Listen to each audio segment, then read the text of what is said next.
"You'll just slow us down," my father said, dropping the words onto the dinner table like a guillotine. The irony was suffocating since I had funded their lifestyle for years. When they chose to cut my children out of the European vacation, they unknowingly severed their access to my bank account. By the time they realize the cards are declined, I will be buckling my kids into seats on a flight to a place where they actually matter. My name is Addison Perry, and at 39 years old, I still felt a specific, juvenile kind of nausea whenever I pulled into the driveway of my parents' house in the suburbs of Columbus, Ohio. It was a reflex, conditioned by decades of walking on eggshells that were somehow simultaneously sharp and expensive. Beside me in the driver's seat, my husband, Tom Chandler, shifted the car into park and let out a long, controlled exhale. He did not say anything, but his hand found my knee, giving it a squeeze that was less about affection and more about bracing for impact. In the back seat, our 3 children were vibrating with the kind of pure, unadulterated energy that usually precedes a sugar crash or a disappointment. They did not know yet which one it would be. The house looked exactly as it always did, manicured lawn, cut to within an inch of its life. The beige siding scrubbed free of any character, and the windows gleaming like judgmental eyes. We were here for a special dinner, that was all my mother, Elaine, had said over the phone. Her voice had held that breathy, theatrical quality she adopted whenever she wanted to pretend we were the Kennedys, rather than a middle-class family with a deeply uneven financial dynamic. When we walked inside, the air smelled of roasting rosemary and expensive cologne. My father, Grant Holloway, was standing by the fireplace, swirling a glass of scotch he had not paid for. He looked at us, or rather, he looked through us, his gaze lingering momentarily on my children before flicking back to the mantelpiece where framed photos of my younger sister, Brielle, and her children took up 80% of the real estate. "You're late," my father said, not checking his watch. We were 5 minutes early. Traffic on the 270 was brutal. "Dad," I said, leaning in to kiss his cheek. He smelled of Old Spice and self-importance. "Excuses are the nails used to build a house of failure. Addison," he recited. It was one of his favorite lines. I had heard it when I got a B on a math test in 4th grade, and I was hearing it now. As a C-suite executive running operations for a major private firm, we moved to the dining room. My mother had outdone herself, which usually meant she wanted something, or she was about to deliver news she knew would be controversial. The table was set with the heavy Wedgwood china, the set she claimed was too good for us when we were children. There were tapered candles burning in silver holders, casting long, dancing shadows against the gray walls. It looked like a set for a play about a happy family, staged by someone who had never actually met one. Brielle was already seated, her phone propped up against a crystal water pitcher, the camera lens facing out. She was 34 going on 16, scrolling through comments with a manicured thumb while her 2 children threw bread rolls at each other. She didn't look up when we sat down. Okay, phone's away, mostly," my mother fluttered, bringing out a platter of prime rib. "Tonight is special. Your father has an announcement." The air in the room shifted. My children Maya, who was 12, Leo, 9, and little Noah, who was just 6, sensed the change. They sat up straighter. They loved their grandfather, a fact that always broke my heart a little because I knew he viewed their affection as a tithe he was owed rather than a gift to be earned. My father stood up. He picked up his wineglass and tapped it with a silver spoon. The sharp ting-ting-ting cut through the low hum of the room. He looked around the table, a benevolent king surveying his subjects. "As you all know," he began, his voice booming slightly, projecting for an audience that wasn't there. "Your mother and I have been thinking about the legacy of this family. We want to create memories, real memories, not just these little dinners."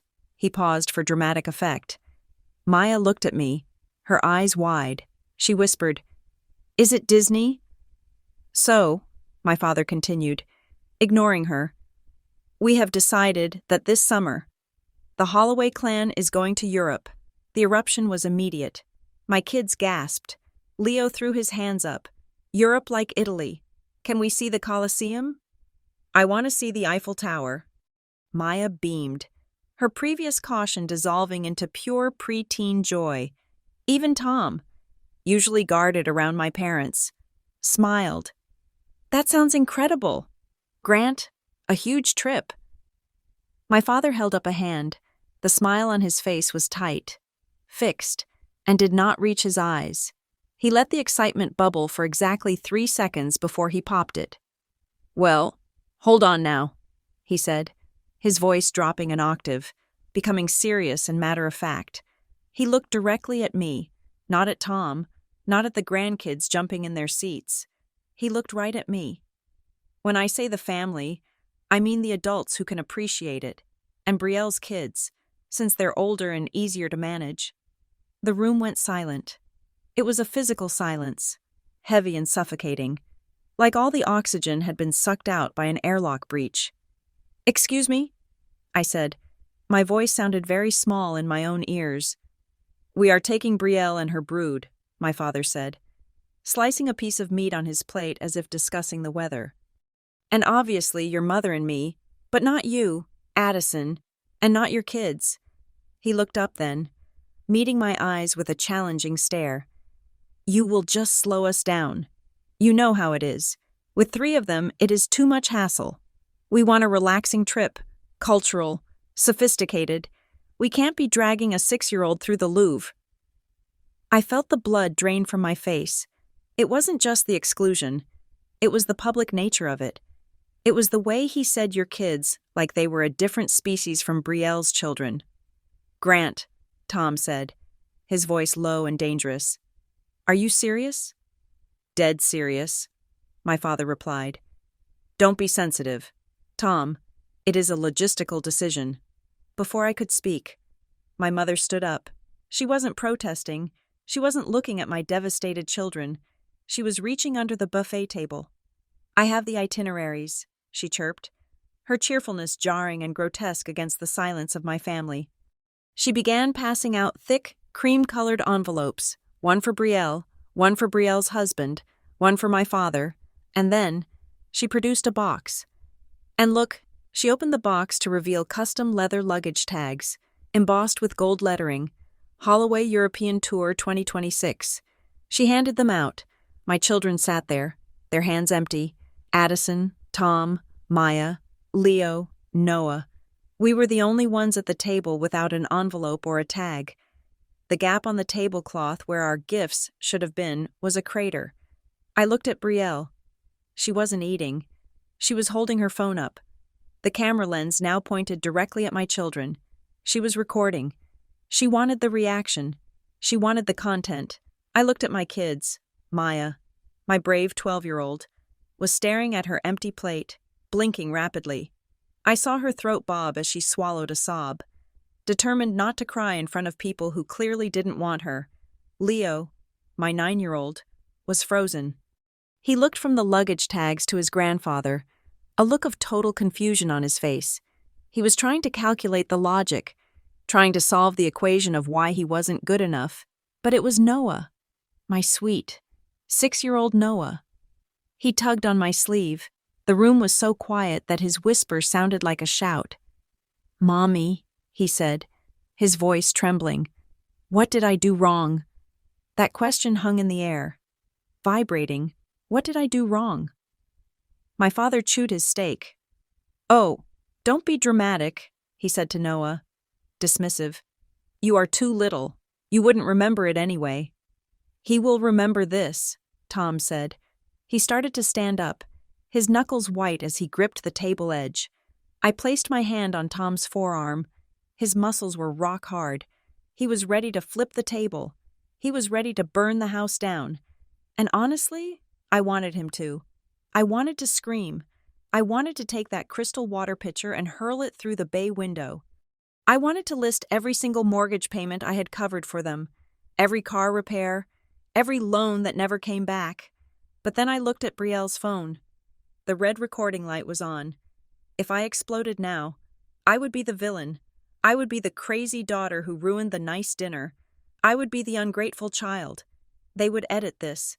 They would recount it to the aunts and cousins as Addison had a meltdown because she couldn't go on vacation. Something inside me snapped. But it wasn't a loud snap. It was the quiet, metallic click of a lock sliding into place. It was the sound of a vault door closing. I forced the corners of my mouth up. It felt like stretching rubber. But I did it. I smiled. It was my boardroom smile, the smile I used when I was firing a vendor who had breached contract. "Sit down, Tom," I said softly. Tom looked at me, confused, but he sat. I looked at my father, then my mother, and finally at the camera lens Brielle was pointing at me. "Well," I said, my voice steady, devoid of any tremor. "That sounds like a complex trip to organize. I hope you have the energy for it." "We will be fine," my mother sniffed. Seemingly disappointed I hadn't started crying. "We have planned everything down to the minute." "Good," I said. I picked up my wineglass water. Actually, I needed a clear head and raised it slightly. "Have fun." Tom squeezed my hand under the table. He was squeezing so hard it hurt. But it was a grounding pain. He thought I was surrendering. He thought I was keeping the peace for the sake of the kids. But as I took a sip of water, my eyes drifted from the table to the kitchen counter behind my mother. The kitchen was open concept, a renovation I had paid for 3 years ago, on the granite island. Amidst the clutter of preparation, the wine corks, the bread wrappers, there sat a piece of paper. It was a receipt. A long curled strip of thermal paper from a travel agency or an airline. Judging by the logo at the top, it must have been the receipt for the luggage tags or the deposit on the flights. My vision sharpened. It was as if the rest of the room blurred out the chewing sounds of my father, the camera flash from Brielle, the sniffling of my son, and all I could see was that slip of paper. Lying next to it was a credit card. It was a sleek, silver card. The Platinum Rewards card. My card. I knew the last 4 digits visible on the receipt even from 10 feet away. 5, 9, 2, 1. I blinked, processing the data.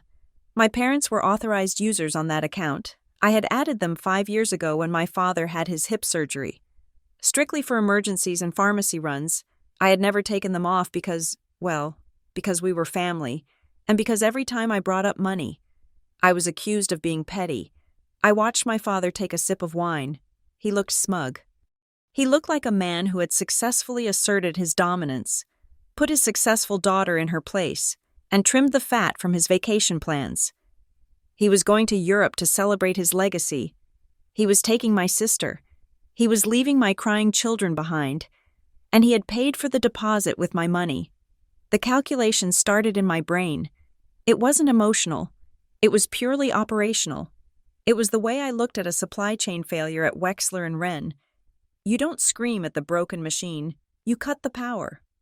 "Addison, are you listening?" my mother asked. I was telling Brielle about the hotels. 5 stars, obviously. "I am listening," I said. My voice was different now. The warmth was gone, replaced by something flat and cold. 5 stars.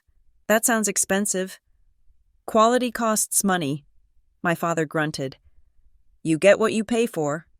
"Yes," I said, my eyes locking onto the receipt on the counter one last time to be absolutely certain. "You certainly do." I turned to Noah, who was still wiping his eyes.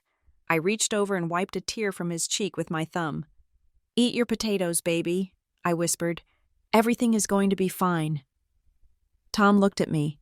He knew every expression I had. He saw the shift.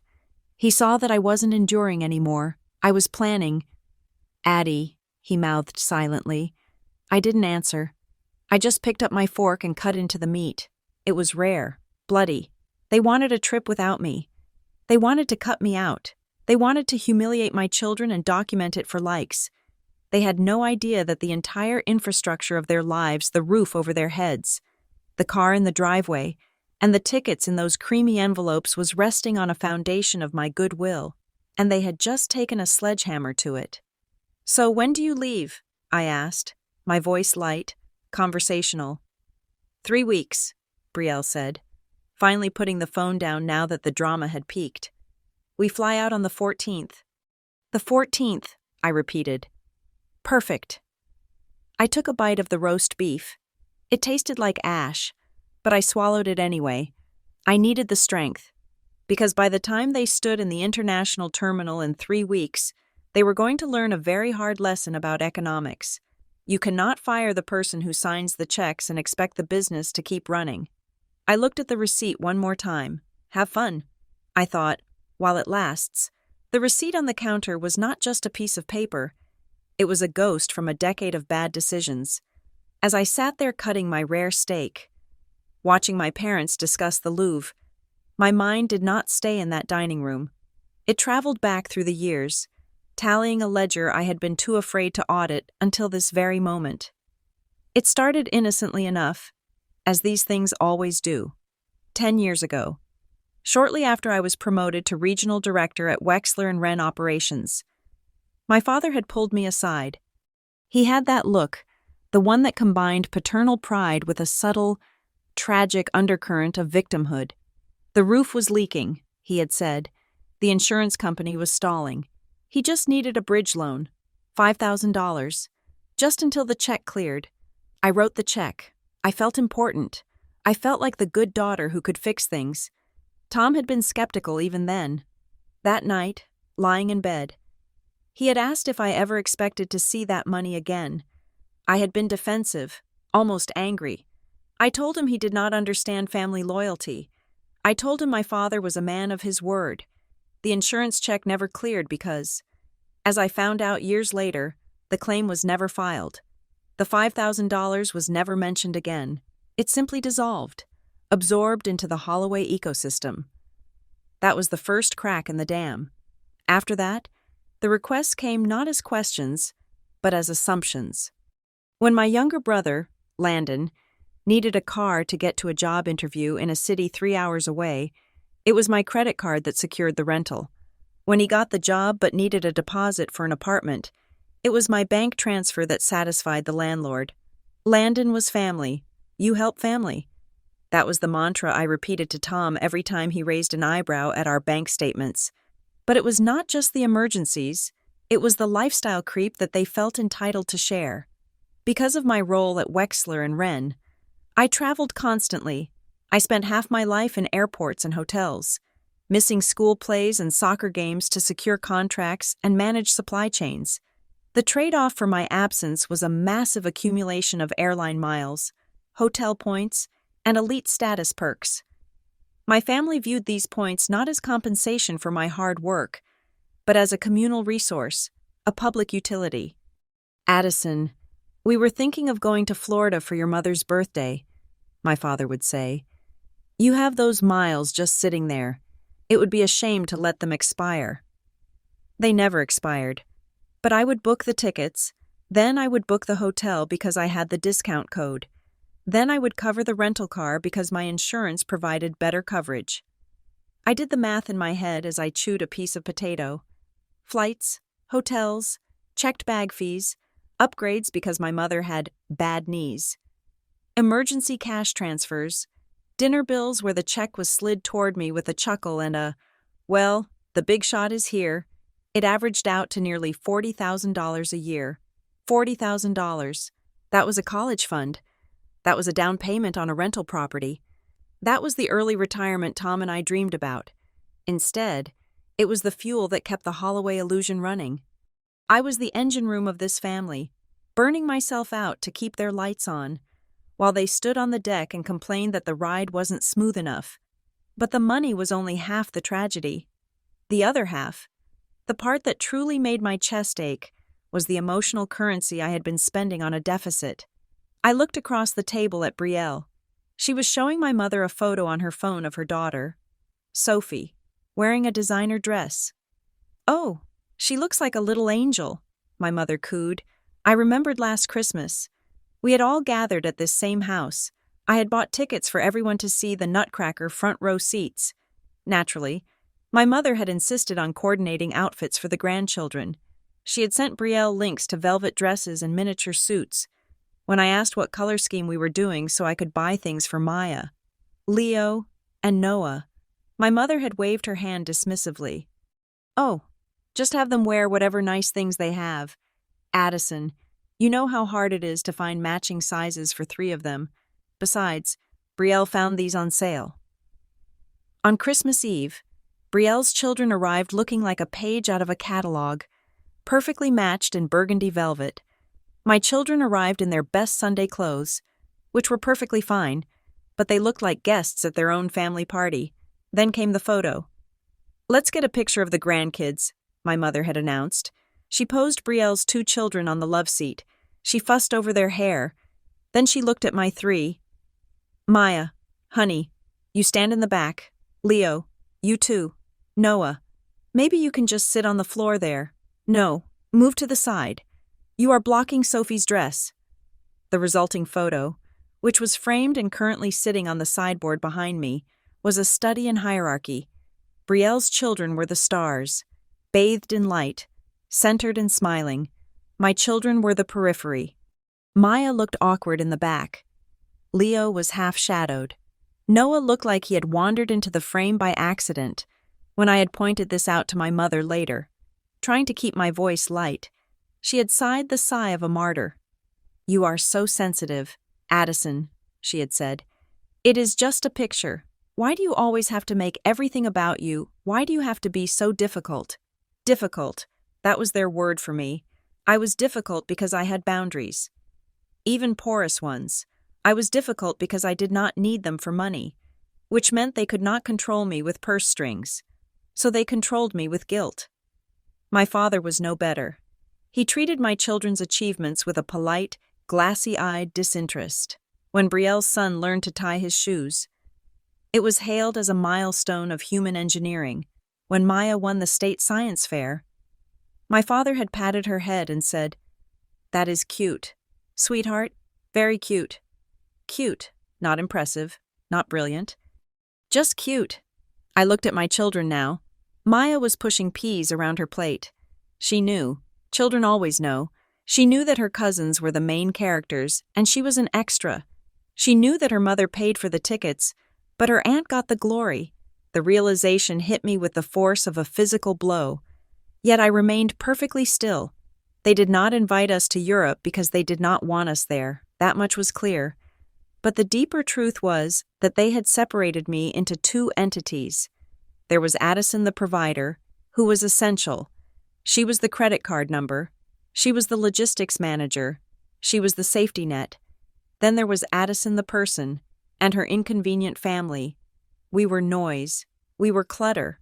We were, as my father had so eloquently put it, the ones who would slow them down. They wanted the funds without the friction. They wanted my platinum status, but they did not want my son's laughter in the museum. They wanted my rewards points, but they did not want to accommodate my daughter's food allergies. They wanted to harvest the fruits of my labor while rejecting the tree that bore them. "Tom," I said softly, breaking my own train of thought. He looked at me. He had been watching me closely, seeing the memories play out behind my eyes. He knew about the money, or at least most of it, but he didn't know about the feeling of being a utility. "Pass the salt, please," I said. He handed me the shaker. His fingers brushed mine. I looked at my mother. She was glowing, talking about the shopping she planned to do in Milan. "I am going to need a new suitcase," she said, looking pointedly at me.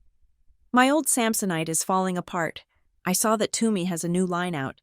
Maybe you could check if you can get a discount through your corporate perks." Addison. The audacity was breathtaking. 5 minutes ago, she had handed out luggage tags to everyone but us. Now she was asking me to help her buy the suitcase she would use to leave us behind. In the past, I would have pulled out my phone right then. I would have checked the portal. I would have offered to order it for her and have it shipped to the house. I would have bought her affection with a $400 carry-on.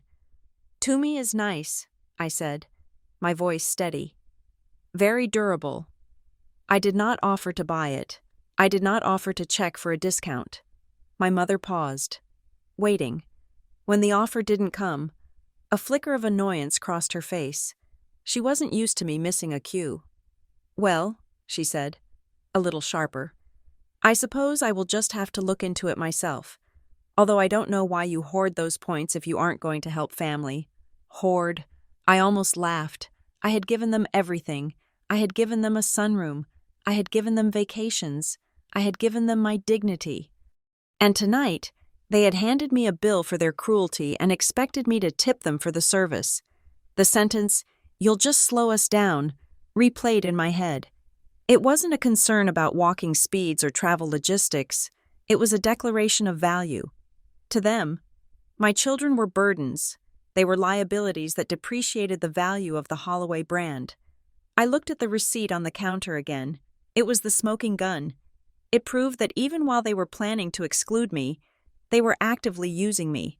They had used my card to book the deposit for a trip I was banned from. They thought I was the same Addison I had been for 10 years. The Addison who wanted so desperately to be loved that she would pay for the privilege of being ignored. They were wrong. That Addison had died the moment Noah asked what he had done wrong. I took a sip of water. It was cool and cleansing. I wasn't going to make a scene. I wasn't going to flip the table. That was what people with no power did. I had the power. I had the passwords. I had the primary account holder status. I watched Brielle taking a selfie with the luggage tag. "So exciting," she chirped. "I can't wait to see the Swiss Alps." "It will be the trip of a lifetime," my father agreed, raising his glass. "Yes," I said, and this time, my smile was genuine. It was the smile of someone who knows the ending of the movie while everyone else is still guessing the plot. It certainly will be unforgettable. I was not just the bank anymore. I was the repo man, and I was coming to collect. The silence in our car on the drive home was not empty. It was heavy, packed tight with things that did not need to be said. We carried the sleeping bodies of our children into the house like soldiers carrying wounded comrades from a battlefield. Noah was heavy in my arms, his breath smelling of the apple juice he had chugged before falling asleep, oblivious to the fact that his grandmother had just itemized his worth and found it lacking. We put them to bed. I pulled the duvet up to Maya's chin. I smoothed Leo's hair. I kissed Noah's forehead. I did these things with a mechanical precision, because if I stopped moving, I was afraid I would shatter. When I came downstairs, the house was dark except for the light from the kitchen hood. Tom was leaning against the counter, staring at the floor. He held 2 glasses of water. He handed one to me. He didn't ask if I was okay. He knew I wasn't. "I am not going to let them grow up thinking that love is a transaction," Tom said. His voice was quiet, but it had the density of lead. "I am not going to let them think they have to pay an admission fee to be part of this family." That sentence was the key turning in the lock. "No," I said. "We aren't." I walked past him to the dining room table and opened my laptop. The screen flickered to life, casting a stark blue-white glow across the room. It was a cold light, clinical and unforgiving. It was exactly what I needed. I did not log into Facebook. I did not open my email to draft a tearful letter to my mother asking why she didn't want us. I logged into my American Express account. The dashboard loaded. I stared at the balance. It was significantly higher than it had been 3 days ago. I clicked on Pending Transactions. The list unfurled like a receipt for a life I wasn't living. There was the deposit for the travel agency, the one I had seen on the counter, $2,000, but below it, there was more, much more. Toomey Luggage Store, $1,450. That was from yesterday. While my mother was telling me on the phone how much she missed the kids, she was standing at a register buying the suitcases she would use to leave them behind. Using my credit line to do it. U.S. Department of State, $480. Expedited passport fees, 4 of them. Alliance Travel Insurance, $620. Nordstrom, $890. I clicked on the transaction details for Nordstrom. The category was women's apparel, new clothes for the trip, probably that coat she had been eyeing. I sat there, scrolling. The total pending charges for the last 48 hours amounted to over $5,000. They hadn't just used the card for a deposit. They were funding the entire pre-trip preparation on my dime. They were outfitting themselves for their exclusive, adults only, No Addison allowed vacation using Addison's money. I felt a strange sensation in my chest. It wasn't heartbreak anymore. It was the icy clarity of a forensic accountant. I navigated to the Account Services tab. I clicked on Manage Authorized Users. There they were. Grant Holloway, added 2018. Status active. Elaine Holloway, added 2018. Status active. And then, a separate line item. Elaine Holloway. Supplementary Platinum card. I stared at the screen. I remembered when I gave her that card. It was supposed to be for emergencies when she was watching the kids, or to pick up groceries if I was stuck at work. I had handed it to her saying, "Just in case." Just in case had apparently become, "just because we want to." I did not hesitate. My hand did not shake. I was in work mode now. This was a hemorrhaging asset. This was a security breach. I moved the cursor to the trash can icon next to Grant Holloway. "Are you sure you want to remove this authorized user? Their card will be deactivated immediately." I clicked yes. The screen refreshed. Grant Holloway removed. I moved the cursor to Elaine Holloway. "Are you sure?" I clicked yes. Then the supplementary card. This one required a secondary confirmation step. I picked up my phone and dialed the number on the back of my card. It was late, but the Platinum service line was 24 hours. "Thank you for calling American Express." A smooth, automated voice said, "Please say a brief reason for your call." "Fraud prevention," I said clearly. The system routed me immediately. A human voice came on the line. "Good evening, Mrs. Perry. My name is Kevin. I see you are calling about security. Is everything all right?" "No, Kevin," I said. "I need to cancel a supplementary card on my account immediately, the one ending in 4098, issued to Elaine Holloway." "I can certainly help with that," Kevin said. I could hear the typing in the background. "Is the card lost or stolen?" "It is compromised," I said. The word tasted right. "The authorized user is making unauthorized charges. I want it killed. Now." "Understood," Kevin said. His tone shifted from polite to professional. "I am processing that request. The card will be deactivated instantly. Any future transactions attempting to use that card number will be declined. Do you want to dispute the pending charges as well?" I paused. If I disputed the charges right now as fraud, it would launch a criminal investigation. The police would get involved. My parents would be contacted by a fraud department. Part of me wanted to do it, but the strategist in me knew that was a nuclear option I might need later. For now, I just wanted to stop the bleeding. I wanted them to stand at a register and feel the shame of a decline.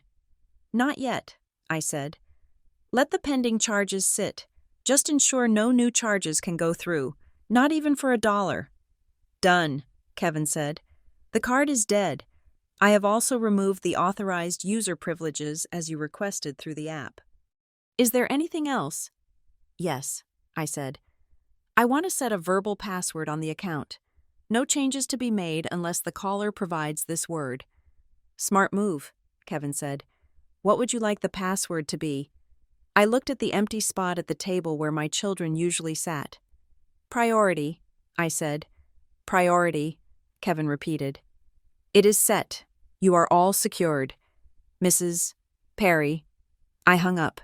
I sat there in the blue light for a moment. It was done. The financial umbilical cord that had connected me to my parents for a decade had been severed with a few clicks and a 3-minute phone call. I looked up. Tom was watching me. He wasn't looking at me like I was a vindictive woman taking revenge. He was looking at me like I was a trauma surgeon who had just tied off a severed artery. He looked at me with a profound, quiet respect. "It is done," he asked. "The cards are dead," I said. "They just don't know it yet." "Good," Tom said. But I wasn't finished. The feeling in my gut was still there. It was a low, humming anxiety that I couldn't quite place. It was the instinct that had saved me in business negotiations a dozen times. If they felt entitled to use my card for a vacation I wasn't invited to. What else did they feel entitled to? They knew my social security number. They knew my mother's maiden name, obviously. They knew my first pet, the street I grew up on, the high school mascot. They knew the answers to every security question on every bank account I owned. I turned back to the laptop. I opened my password manager. I initiated a reset all sequence. I changed the password for my email. I changed the password for my primary bank account. I changed the password for my retirement fund. I changed the security questions. Mother's maiden name, I changed the answer to a random string of characters that had nothing to do with my mother. Name of first pet, I changed it to the make of my first car. I set up real-time transaction alerts. Any charge, anywhere, for any amount, would now send a text message to my phone instantly. And then, I did the one thing that felt truly final. I navigated to the websites of the 3 major credit bureaus, Equifax, Experian, TransUnion. "What are you doing now?" Tom asked, stepping closer to look at the screen. "I am freezing my credit," I said. "Do you think they would?" Tom trailed off. He didn't want to finish the sentence. It was too dark even for him. "I don't know," I said honestly. "But tonight, at that table, I saw something in my father's eyes. He didn't just look entitled, Tom. He looked desperate. He looked like a man who needed this trip to be perfect to prove something. And desperate people do stupid things." I clicked the button. Freeze credit report. I entered my PIN. "Your file is now frozen. No new lines of credit can be opened in your name without a temporary lift." I did it 3 times. 3 bureaus. 3 locks on the door of my financial identity. I let out a breath I didn't know I was holding. My shoulders dropped 2 inches. I closed the banking tabs. The screen went back to my desktop wallpaper. A picture of the kids at the beach last year. They looked happy, unburdened. My parents were going to Europe. They were going to wake up tomorrow and continue planning their grand tour. They would try to book a tour guide, or a train ticket, or a fancy dinner reservation. And the card would say, no. They would call me. I knew they would. They would call and ask what was wrong. They would act confused. They would demand I fix it. But I wasn't going to fix it. I looked at Tom. "They are going to Europe without us." "Yes," Tom said. "They are." "Good," I said, "because I don't want to go to Europe with people who treat my children like luggage they decided not to check." I opened a new browser tab. The cursor blinked in the search bar. I typed one word. Belize. "What is that?" Tom asked. "I have 2 weeks of vacation time accrued." I said, "And I have 300,000 frequent flyer miles on my own account. Not the family pool, mine." I pulled up images of turquoise water, of thatched roof cottages sitting on white sand, of smiling locals and snorkeling tours where kids were welcome. "I am taking us somewhere else," I said. "Somewhere warm, somewhere far away from Columbus, Ohio, somewhere where nobody cares if Noah is too loud or if Leo asks too many questions." I looked at the price of a family villa. It was expensive. But then I looked at my Amex dashboard one last time. I had just saved myself $40,000 a year. "We are going to have a great summer," I told Tom. I wasn't asking. I was informing him. I closed the laptop. The room went dark. Upstairs, my children were sleeping, dreaming of a world where they were good enough. Tomorrow, I would start building that world for them. And the first step was ensuring that the people who made them feel small would never, ever have access to the resources to do it again. I took Tom's hand. "Let's go to bed." The house was quiet, but it was a different kind of quiet now. It wasn't the silence of victims. It was the silence of a fortress that had just raised the drawbridge. If the dinner at my parents' house had been a public execution, the week that followed was a covert extraction operation. Planning a vacation usually feels like a chaotic scramble of open browser tabs and credit card comparisons. But this was not a vacation. This was a rescue mission. I approached it with the same operational rigor I used when restructuring a failing supply chain at Wexler and Wren. The objective was simple: extract my husband and children from the toxic blast radius of the Holloway family and relocate them to a secure location where their worth was not determined by how quiet they could be in a museum. Tom and I sat at the kitchen island 2 nights after the dinner. The house was silent. The kids finally asleep after a day of subdued, confusing behavior. They were still walking on eggshells, waiting for the other shoe to drop, waiting to be told they were too loud or too slow. "Europe is out," I said, sliding my laptop toward Tom. "Obviously, and I don't want to go anywhere that feels like a consolation prize. No Disney World, no overcrowded theme parks where we stand in line for 3 hours just to feel stressed." "Agreed," Tom said. He was looking at a map of the Caribbean. "We need opposite energy. They are doing high culture, stiff suits, and schedules. We need water. We need dirt. We need to be able to breathe." We landed on Belize. It was perfect. It was a place of barrier reefs and jungle lodges, of shark ray alleys and Mayan ruins that you could actually climb. It was a place where slowing down was the point, not an insult. "Check the flights," Tom said. I logged into my corporate rewards portal. Over the last decade, I had accumulated a staggering amount of points, 350,000 miles on one airline alone. In previous years, I had mentally earmarked these for my parents. They would hint about upgrading to business class for their anniversary, or needing a quick flight to Florida, and I would hand over the miles like a feudal lord paying taxes to the king. Not this time. I typed in the dates. We would leave on the same day my parents flew to Paris, while they were navigating the hellscape of Charles de Gaulle Airport with their matching luggage and their entitlement. We would be landing on a strip of tarmac near the ocean. "I can get us 4 seats," I said, watching the confirmation screen. "Not first class, but economy plus, extra legroom, early boarding, priority screening." "Book it," Tom said. I clicked the mouse. The sound was satisfying, like a staple gun driving into wood. "Confirmed." "Now for the stay," I said. I found a rental property on Caye Caulker. It wasn't a 5-star hotel with a concierge who judged your shoes. It was a split-level house painted a bright, unapologetic turquoise, with a dock that reached out into the water and a sign that said, "No shoes." "No shirt? No problem." I paid for it using the bonus I had received last quarter, the bonus my mother had suggested I use to buy new patio furniture for her house because, "Yours is looking a bit tired. Addison." The money left my account, and for the first time in my life, seeing the balance drop didn't make me anxious. It made me feel light. I was converting currency into memories that belonged to us, and only us. The next phase was the logistics of the escape. This had to be executed with absolute silence. I knew my family. If they caught wind that we were going somewhere cool, somewhere exotic, the narrative would shift. They would accuse me of being spiteful. They would say I was trying to upstage their European tour, or worse, they would try to invite themselves along, claiming they could swing by Belize on their way back. Displaying a complete ignorance of geography, I drafted emails to the children's school. "Family emergency," I wrote, deleting it immediately. "No. Family educational opportunity." I attached a syllabus I made up on the spot about marine biology and Central American history. I arranged for the dog sitter. A nice college student named Sarah who knew nothing of our family drama. I told her we were going off the grid.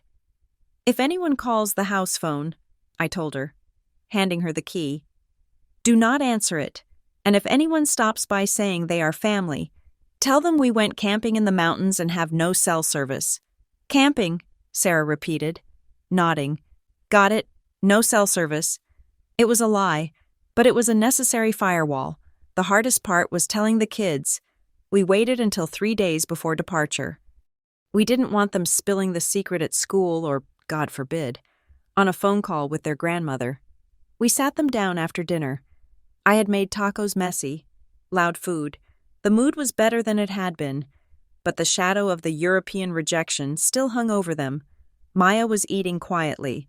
Leo was building a wall out of tater tots. "Guys," I said, "Dad and I have some news." Maya froze. Her fork stopped halfway to her mouth. She looked terrified. I realized with a pang of guilt that she probably thought we were announcing a divorce or another punishment from the grandparents. "We are going on a trip," I said quickly, smiling. "To Grandma's house?" Noah asked. shrinking back slightly. "No," Tom said, grinning. "We are going to Belize." Silence. "Where is Belize?" Leo asked, inspecting a tater tot. "It is in Central America," I said. "It has the second biggest barrier reef in the world. We are going to swim with sharks." "Harmless sharks," I added quickly as Noah's eyes went wide. "And stingrays, and we are going to explore caves." "Are Grandma and Grandpa coming?" Maya asked. The question hung there. It was the question of a child who had been conditioned to believe that no family event was official unless the patriarch was present to preside over it. "No," I said gently. "Just us. Just the 5 of us." Maya put her fork down. "Is it because they didn't want us?" I looked at Tom. We had rehearsed this. We had agreed not to bash my parents. We didn't want to poison the kids with our anger. But we also couldn't lie to them. They were smart. They knew they had been rejected. "We are going," I said, choosing my words with the precision of a surgeon. "Because we want to spend time with you. We want a vacation where nobody has to worry about being quiet or wearing the right clothes. We are going because we deserve to be happy. Just us." Maya looked down at her plate. "Grandpa is going to be mad," she whispered. "He said we would slow everyone down. If we go on our own trip, he will say we are being difficult." I felt a surge of heat in my chest, a defensive fire for my daughter who had internalized my father's manipulations so deeply she was policing her own joy. Tom reached across the table and covered Maya's hand with his. "Maya, look at me," he said. She looked up. "Grandpa might be mad," Tom said, his voice steady and low. "But listen to me carefully. Adults like Grandpa get angry when they lose control. Not because you did anything wrong. His anger is about him. It is not about you. You are not responsible for how he feels about our vacation." Maya blinked. It was a concept she had never encountered before, the idea that her grandfather's emotions were not the weather patterns she had to survive, but just his own personal problem. "So we can go?" Leo asked, breaking the tension. "And I don't have to wear a tie. You don't even have to wear shoes half the time." I laughed. The mood at the table shifted. It was like the sun breaking through a solid week of gray clouds. The excitement was tentative at first, then explosive. They wanted to see pictures.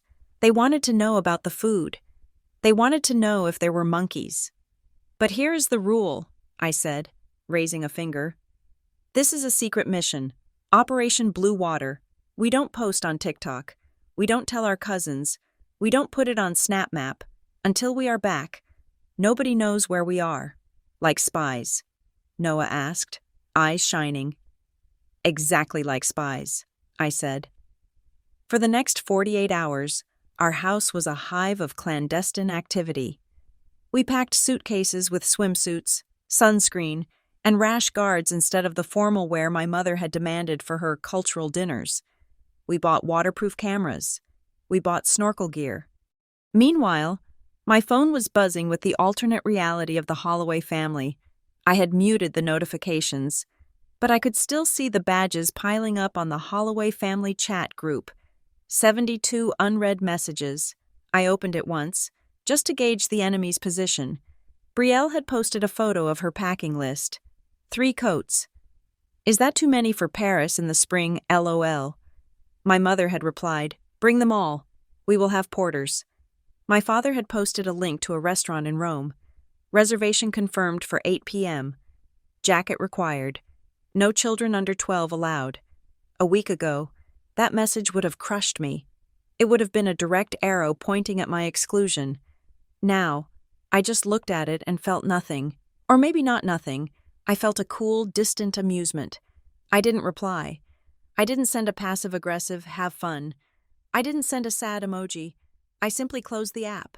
I had stopped engaging. I had stopped attending the board meeting of my own life where my parents sat at the head of the table.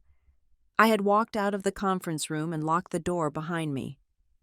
Silence, I was learning, was a weapon. It was more powerful than any argument I could have made. My silence created a vacuum that I knew was driving them crazy. They expected me to be begging for forgiveness, or asking if I could at least drive them to the airport to be useful. Instead, I was invisible. The night before we were scheduled to fly, the house was packed and ready. The suitcases were lined up by the door. Not the Toomey bags my mother had bought with my money, but our sturdy, battered travel gear that had seen us through camping trips and road trips. I was in the kitchen, double-checking the passports. When my phone lit up on the counter, it wasn't a text. It was a notification from my bank app, the real-time alert system I had set up after the dinner. Transaction declined. Merchant Viator Tours. Paris. Amount $1. Card ending in 4098. I stared at the screen. It was 11 at night. My parents were probably doing a final review of their itinerary, a $1 charge. I knew exactly what that was. It was a pre-authorization check, an automated system testing the validity of a card before processing a larger transaction. They were trying to book something, maybe a last-minute tour, maybe a car service, and they were using the supplementary card I had given my mother, the one she thought was a bottomless well of resources, the one I had killed 3 days ago. A second notification popped up. Transaction declined. Merchant Viator Tours. Paris. Amount $1. They were trying again. They probably thought it was a glitch. They were probably tapping the card on the desk, frowning, perhaps wiping the chip with a cloth, thinking it was a connection error. I could picture the scene. My father in his leather armchair, grumbling about damn technology, my mother saying, "Try it again. Grant, it worked last week when I bought the luggage." They had no idea. They didn't know that the plastic rectangle in their hand was now just a piece of scrap material. They didn't know that the glitch wasn't in the system, it was in their assumption that I would always be there to pay for the things they excluded me from. I watched the screen, waiting for a third attempt. It didn't come. They must have switched to another card. Maybe Brielle's, maybe my father's debit card. They would figure it out. It was just a small tour. Probably. They wouldn't think too much of it. They certainly wouldn't call me at 11 at night to ask why a $1 charge failed. They were too proud for that, and they assumed I was currently sitting at home crying over their departure. They would get on that plane tomorrow thinking it was a minor banking hiccup. They wouldn't realize the extent of the damage until they were standing in a hotel lobby in Paris, or a rental car counter in Rome, trying to put a $5,000 hold on a card that didn't exist anymore. I swiped the notification away. "Everything okay?" Tom asked, walking into the kitchen with 2 water bottles for the flight. "Better than okay," I said. "They just rang the doorbell, but nobody is home." I picked up the passports, 4 blue booklets, 4 tickets to freedom. "Set the alarm for 4 in the morning," I told him. "We have a plane to catch." "To Belize," Tom smiled. "To Belize," I answered, and for the first time in 39 years, I wasn't wondering if I was doing the right thing. I wasn't wondering if I was being a good daughter. I was just a mother, protecting her cubs, leading them quietly out the back door while the wolves were busy sharpening their teeth at the front gate. We turned off the lights. The house stood dark and silent, a decoy for the life we were leaving behind. 4 in the morning is a time that usually smells like regret and stale coffee. But today it smelled like liberation. The alarm did not need to go off. I was already awake, staring at the ceiling, my heart beating with a steady, rhythmic thrum that was not anxiety, it was adrenaline, the kind you get right before the starting gun of a race you know you are going to win. We moved through the house like ghosts. Tom carried the sleeping Noah to the car. Leo and Maya stumbled behind, dragging their backpacks. Their eyes heavy but bright with the secret we were sharing. There was no screaming. There was no rushing. There was just the quiet efficiency of a family unit that had decided to defect. We drove to the airport in the dark. Not the main international terminal where my parents would be arriving in 3 hours for their grand European procession. We were heading to the smaller domestic terminal for our connection to Houston, and then on to Belize. I checked the dashboard clock. 4:45 in the morning. My parents and Brielle would be waking up right now. My mother would be fretting about her hair. My father would be checking the time. Barking orders to load the car. They would be calling the black car service, which they had likely booked using the account on file. My account, and feeling the first prickle of confusion when the dispatch company called back to say the payment method was invalid. But they would fix that with cash or another card. Annoyed but undeterred, the real show would not start until they hit the airport counters. We parked the car. We took the shuttle. We stood in the TSA pre-check line. It was 5:30 in the morning when the first vibration buzzed against my thigh. I looked down at my phone. Mom calling. I let it ring. It stopped. 2 seconds later, Mom calling. I did not reach for it. I was busy taking my shoes off for the metal detector. Even though I didn't have to, I just wanted to slow time down. I wanted to savor this. Then, a text. Mom, Addison. Are you awake? The car service says your card is invalid. I had to pay cash. What is going on? I put my phone in the gray plastic bin. I watched it slide onto the conveyor belt, disappearing into the X-ray machine. For a glorious 30 seconds, I was physically separated from their drama. I walked through the scanner. No beep. I was clean. I waited for my bin on the other side. As it emerged from the rubber curtains, the phone was lighting up inside it. It was glowing like a radioactive isotope. Dad calling, Brielle calling, Mom calling. Tom picked up his backpack. He saw the phone. He looked at me. Do you want me to take that? He asked. No, I said. I picked up the phone and slid it into my back pocket without unlocking the screen. Let it burn. We walked to gate B22. The sun was just starting to bleed over the horizon, painting the tarmac in shades of bruised purple and orange. The kids were waking up now, asking for bagels and juice. We found a spot near the window. I bought them breakfast. I paid with my debit card. It went through instantly. Approved. The vibration in my pocket was becoming constant. It wasn't just a buzz anymore. It was a spasm. I imagined the scene at the international terminal. They would be at the check-in counter, the Delta priority lane. My father would have slapped his passport down on the counter with the confidence of a man who owns the building. My mother would be instructing the agent to handle her Toomey bags with care. And then, the agent would type something. She would frown. She would ask for the card again. Buzz, buzz, buzz. I pulled the phone out. I didn't answer. But I looked at the lock screen. The notifications were stacking up so fast they were blurring together. Brielle text.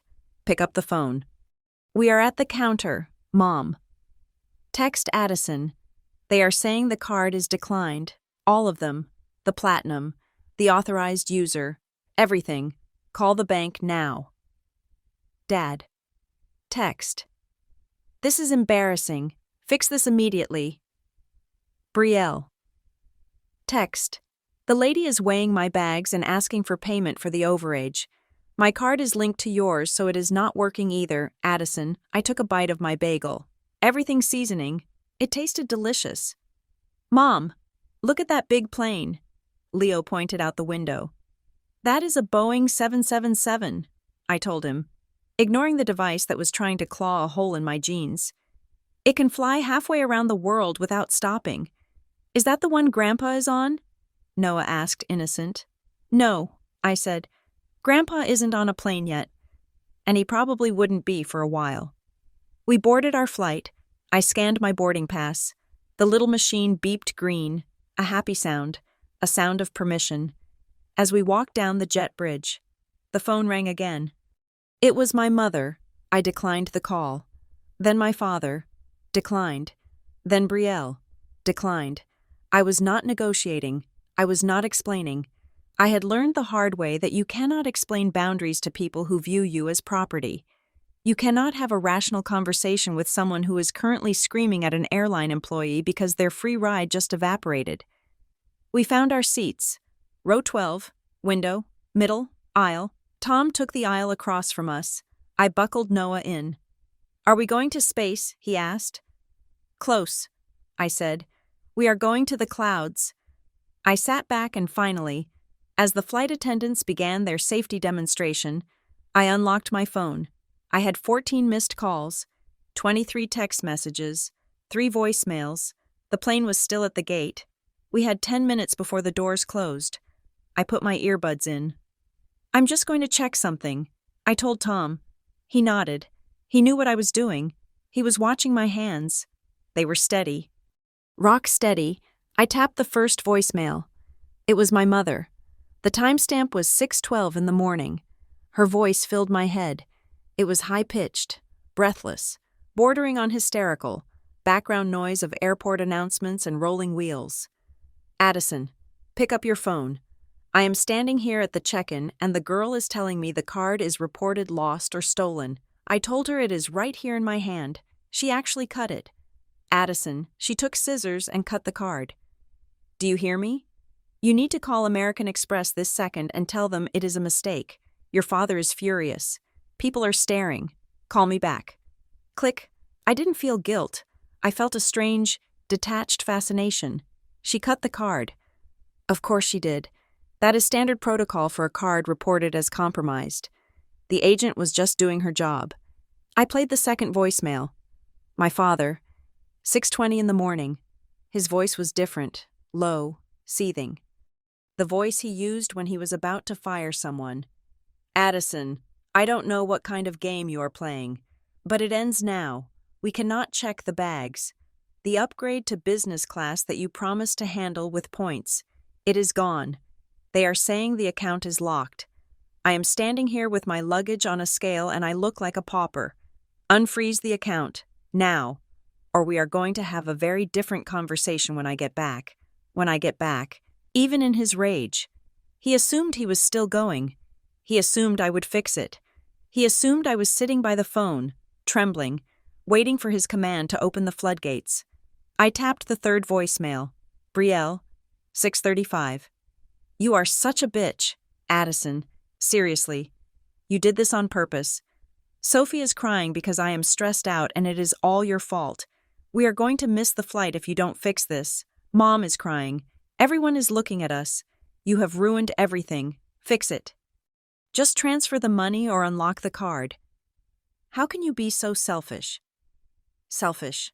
The word bounced around my brain. I looked at the text messages. They were a stream of consciousness of panic and blame. Landon text. Hey Addie, Mom is freaking out. Says the cards are dead. I know you are probably mad about dinner, but don't do this. Don't leave them stranded. Just turn it back on and we can talk about it later. Don't be dramatic. Don't be dramatic. That was Landon. The peacemaker who always asked me to swallow the glass so no one else would get cut. Brielle. Text. You are humiliating us. I can't believe you. Mom. Text. We are going to miss the flight. Addison.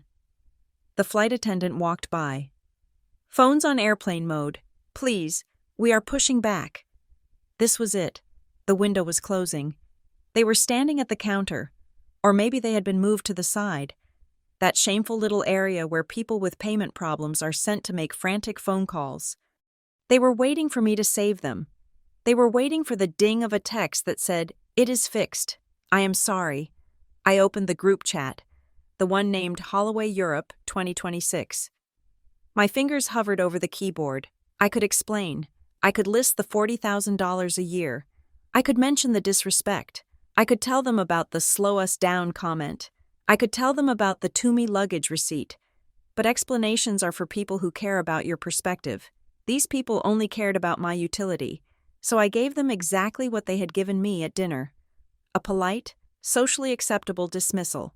I typed 2 words. Have fun. Send. I watched the blue bubble appear on the screen. Delivered. Then, immediately below it, 3 little dots appeared. Someone was typing. Then another set of dots. They were all typing at once. They were screaming into their screens. I didn't wait to see what they said. I swiped down from the top right corner of my screen. I tapped the little airplane icon. The signal bars vanished. The Wi-Fi symbol vanished. The typing dots vanished. The connection was severed. The silence that followed was instant and absolute. The digital screaming stopped. The phantom vibration stopped. I looked up. The plane jerked slightly as the tug pushed us back from the gate. Tom was watching me. He looked at my hands, which were resting calmly on my lap. He looked at my face. You okay? He asked. I am, I said, and I was surprised to find that it was the truth. I really am, he nodded. Did you tell them? I told them to have fun, I said. Tom let out a short, sharp laugh. That is cold. It is not cold, I said, watching the terminal building slide away through the window. It is just unrelated. They are on their trip. We are on ours. I turned to the kids. Maya was looking at the safety card. Leo was looking out the window. Noah was kicking his legs. Hey guys, I said. They looked at me. I want you to know something, I said, leaning in so only the three of them could hear me over the roar of the engines starting up. We aren't running away. Okay. Maya looked skeptical. But we are leaving. We are leaving, I agreed. But we aren't leaving because we are sad, and we aren't leaving because we are hiding. I reached out and touched Maya's cheek. She leaned into my hand. I am not abandoning anyone, I said, my voice fierce and steady. I am choosing us. I am choosing this family. The 5 of us. That is my priority. Always. Maya searched my face. She saw no tears. She saw no fear. She saw only the fierce certainty of a mother who had finally drawn a line in the sand. Okay, she whispered. Okay, Leo said. The plane turned onto the taxiway. The captain's voice came over the intercom, welcoming us aboard Flight 294 with service to Houston. I sat back. I closed my eyes. Somewhere, in a terminal a few miles away, my mother was probably screaming at a manager. My father was probably pulling out his own credit card, the one he hadn't used in years. The one with the low limit, and realizing that his legacy trip was about to become a very different, very expensive reality. They were drowning in the noise they had created. But here, in row 12, it was quiet. The only sound was the hum of the engines and the rhythmic breathing of my children. We gathered speed. The wheels left the ground. We were gone. Belize did not just feel like a different country. It felt like a different timeline. We had rented a house on Caye Caulker, a split, brightly painted structure that sat on stilts right over the water. There were no cars on the island, only golf carts and bicycles. And the unofficial motto was, "Go slow." It was a command that felt alien to my central nervous system, which had been vibrating at a frequency of high anxiety for 39 years. The first 48 hours were a study in decompression. I watched my children the way a scientist watches a rare species reintroduce itself to the wild. In Ohio, at my parents' house, Maya always walked with her shoulders hunched, as if she were trying to occupy less space, trying to avoid the critical gaze of her grandmother who would inevitably comment on her posture or her hair. Here, stripped down to a swimsuit and covered in sand. Maya stood tall. She laughed with her whole chest. She jumped off the end of our private dock into the turquoise water without checking first to see if anyone was filming her. There was no Brielle holding a phone, waiting to capture a moment of awkwardness to post with a snarky caption. There was no Grant Holloway sighing loudly because a child was being a child. Leo, my middle son, was the barometer of our stress. At home, he was quiet, watchful, always scanning the room to see if he was annoying the adults. Here, he was an explosion of curiosity. He spent hours lying on his stomach on the dock, staring into the water, shouting questions at Tom. "Dad, what is that fish? Why is it blue? Can I touch it?" And Tom, bless him, did not say hush. He did not say, "Not now." He jumped in the water and said, "Let's find out." I sat on the deck with a book I had been meaning to read for 2 years. The sun was hot, a heavy, humid blanket that seemed to melt the tension right out of my muscles. I had turned off my notifications for texts and calls. The digital screaming match from the airport had ceased, or at least, I had stopped listening to it. I felt a phantom guilt occasionally, a reflex that told me I should be managing the crisis I had caused. But then I would look at Noah, sitting on the floor with a coconut, trying to crack it open with a rock, looking utterly feral and completely happy, and the guilt would evaporate. We ate fresh lobster grilled on a charcoal pit.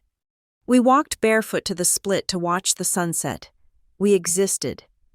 It was on the 3rd night that the bubble was pricked, not popped, but pricked. The kids were asleep. The air conditioner in their room was humming a low, steady note. Tom and I were sitting on the balcony, watching the moonlight cut a silver path across the dark water. The only sounds were the lapping of the waves against the pylons and the distant reggae music from a bar down the beach. I had brought my phone out, not to check messages, but to look up a snorkeling tour for the next morning. I unlocked the screen. There were no new texts from my family. I assumed they had either given up or were currently too busy navigating the wreckage of their travel plans to harass me. But there was a notification from my credit monitoring app. It was not a text message. It was a security alert. New inquiry detected. I frowned. I had frozen my credit files at all 3 bureaus before we left. Nothing should be getting through. I tapped the alert. Alert. An application for a new line of credit was blocked due to a security freeze. Creditor Fly Now Pay Later services. Amount requested, $8,400. My stomach dropped. The warm, humid air suddenly felt cold. "What is it?" Tom asked. He saw the shift in my posture immediately. The relaxation was gone. The corporate fixer was back. "Someone tried to open a loan," I said, my voice tight. "A travel loan. You know, those services where you can finance a vacation if you don't have the cash up front. $8,000? Tom whistled. "That is a hell of a trip. It is exactly the cost of 4 last-minute tickets to Europe plus hotels," I said. I clicked for more details. The application had been submitted 2 hours ago. The applicant had used my name, my social security number, my date of birth, but they had made a mistake, or rather, they had tried to be clever. The email address used for the application was not mine. It was ap.holloway.finance@gmail.com. It was a variation of my name, using my maiden name, an address that did not exist in my world, and the phone number listed was not mine. I stared at the screen. "The freeze worked," I said. "They blocked it. But Tom, this isn't just someone using a card they found on the counter. This is a full credit application. You have to type in a social security number for this. You have to agree to terms and conditions." Tom set his beer down. His face hardened. "They are stuck," he said. "They are at the airport. Or maybe they went back to the house. They realized the cards were dead. They realized they didn't have the liquid cash to rebook everything at last-minute prices. So they tried to open a new line of credit." "In my name," I whispered. "Because they think they are entitled to it," Tom said. Grant probably rationalized it. He probably told himself that since you ruined the trip, you owe them the financing. He doesn't see it as fraud. He sees it as a correction. I stood up and paced the small wooden deck. The planks creaked under my feet. Identity theft. It was a felony. It wasn't a family dispute anymore. It wasn't a disagreement about dinner etiquette. My father, or my mother, or Brielle, someone had deliberately typed my social security number into a browser to secure funds they knew I had refused to give. I needed to be sure. I went back inside the house and grabbed my laptop. I sat at the small kitchen table. The internet connection was slow, agonizingly slow compared to the fiber optic speed I had at home, but eventually, the page loaded. I logged into the credit bureau's dispute center. I called the support number listed for urgent fraud alerts. It was late, but the automated system routed me to an overseas call center. "This is Sarah," a voice said. "How can I help you protect your identity today?" "I have an alert for a blocked inquiry," I said. "I need to know the details of the submission. I need to know where it came from." "I can verify that for you," Sarah said. "One moment." There was a long pause. I could hear Tom breathing behind me.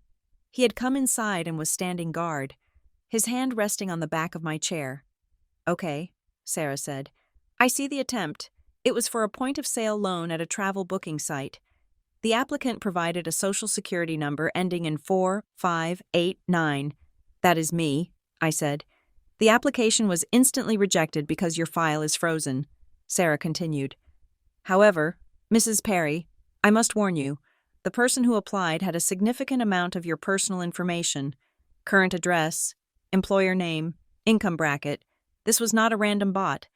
This looks like targeted identity theft. I know, I said. The words tasted like ash. I know who it is. We recommend you file a police report, Sarah said. And keep your file frozen indefinitely. You should also check your other reports. Sometimes, if one door is locked, they try others. Thank you, I said. I hung up. I looked at Tom. If they use your money, they will use your name, Tom said. He repeated the line he had said back in Ohio, but now it carried the weight of a prophecy fulfilled. They don't see a distinction.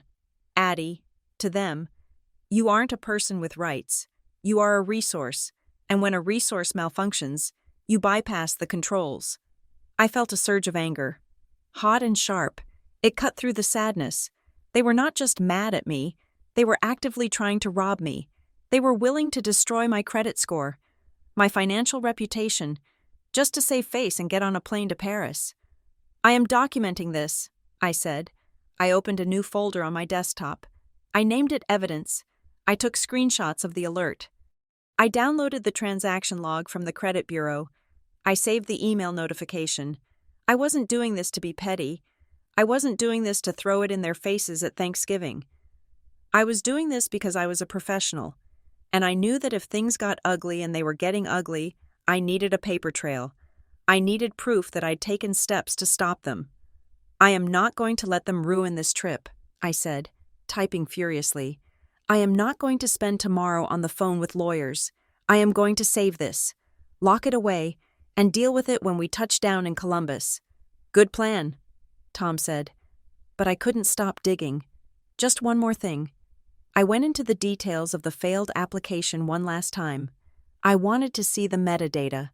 Sometimes, the credit bureaus captured the device information. There it was, under submission source, IP address 192, location based on IP Columbus, Ohio.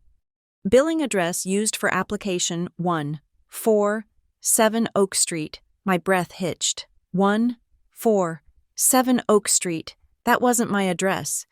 That was my parents' address. They hadn't even tried to hide it.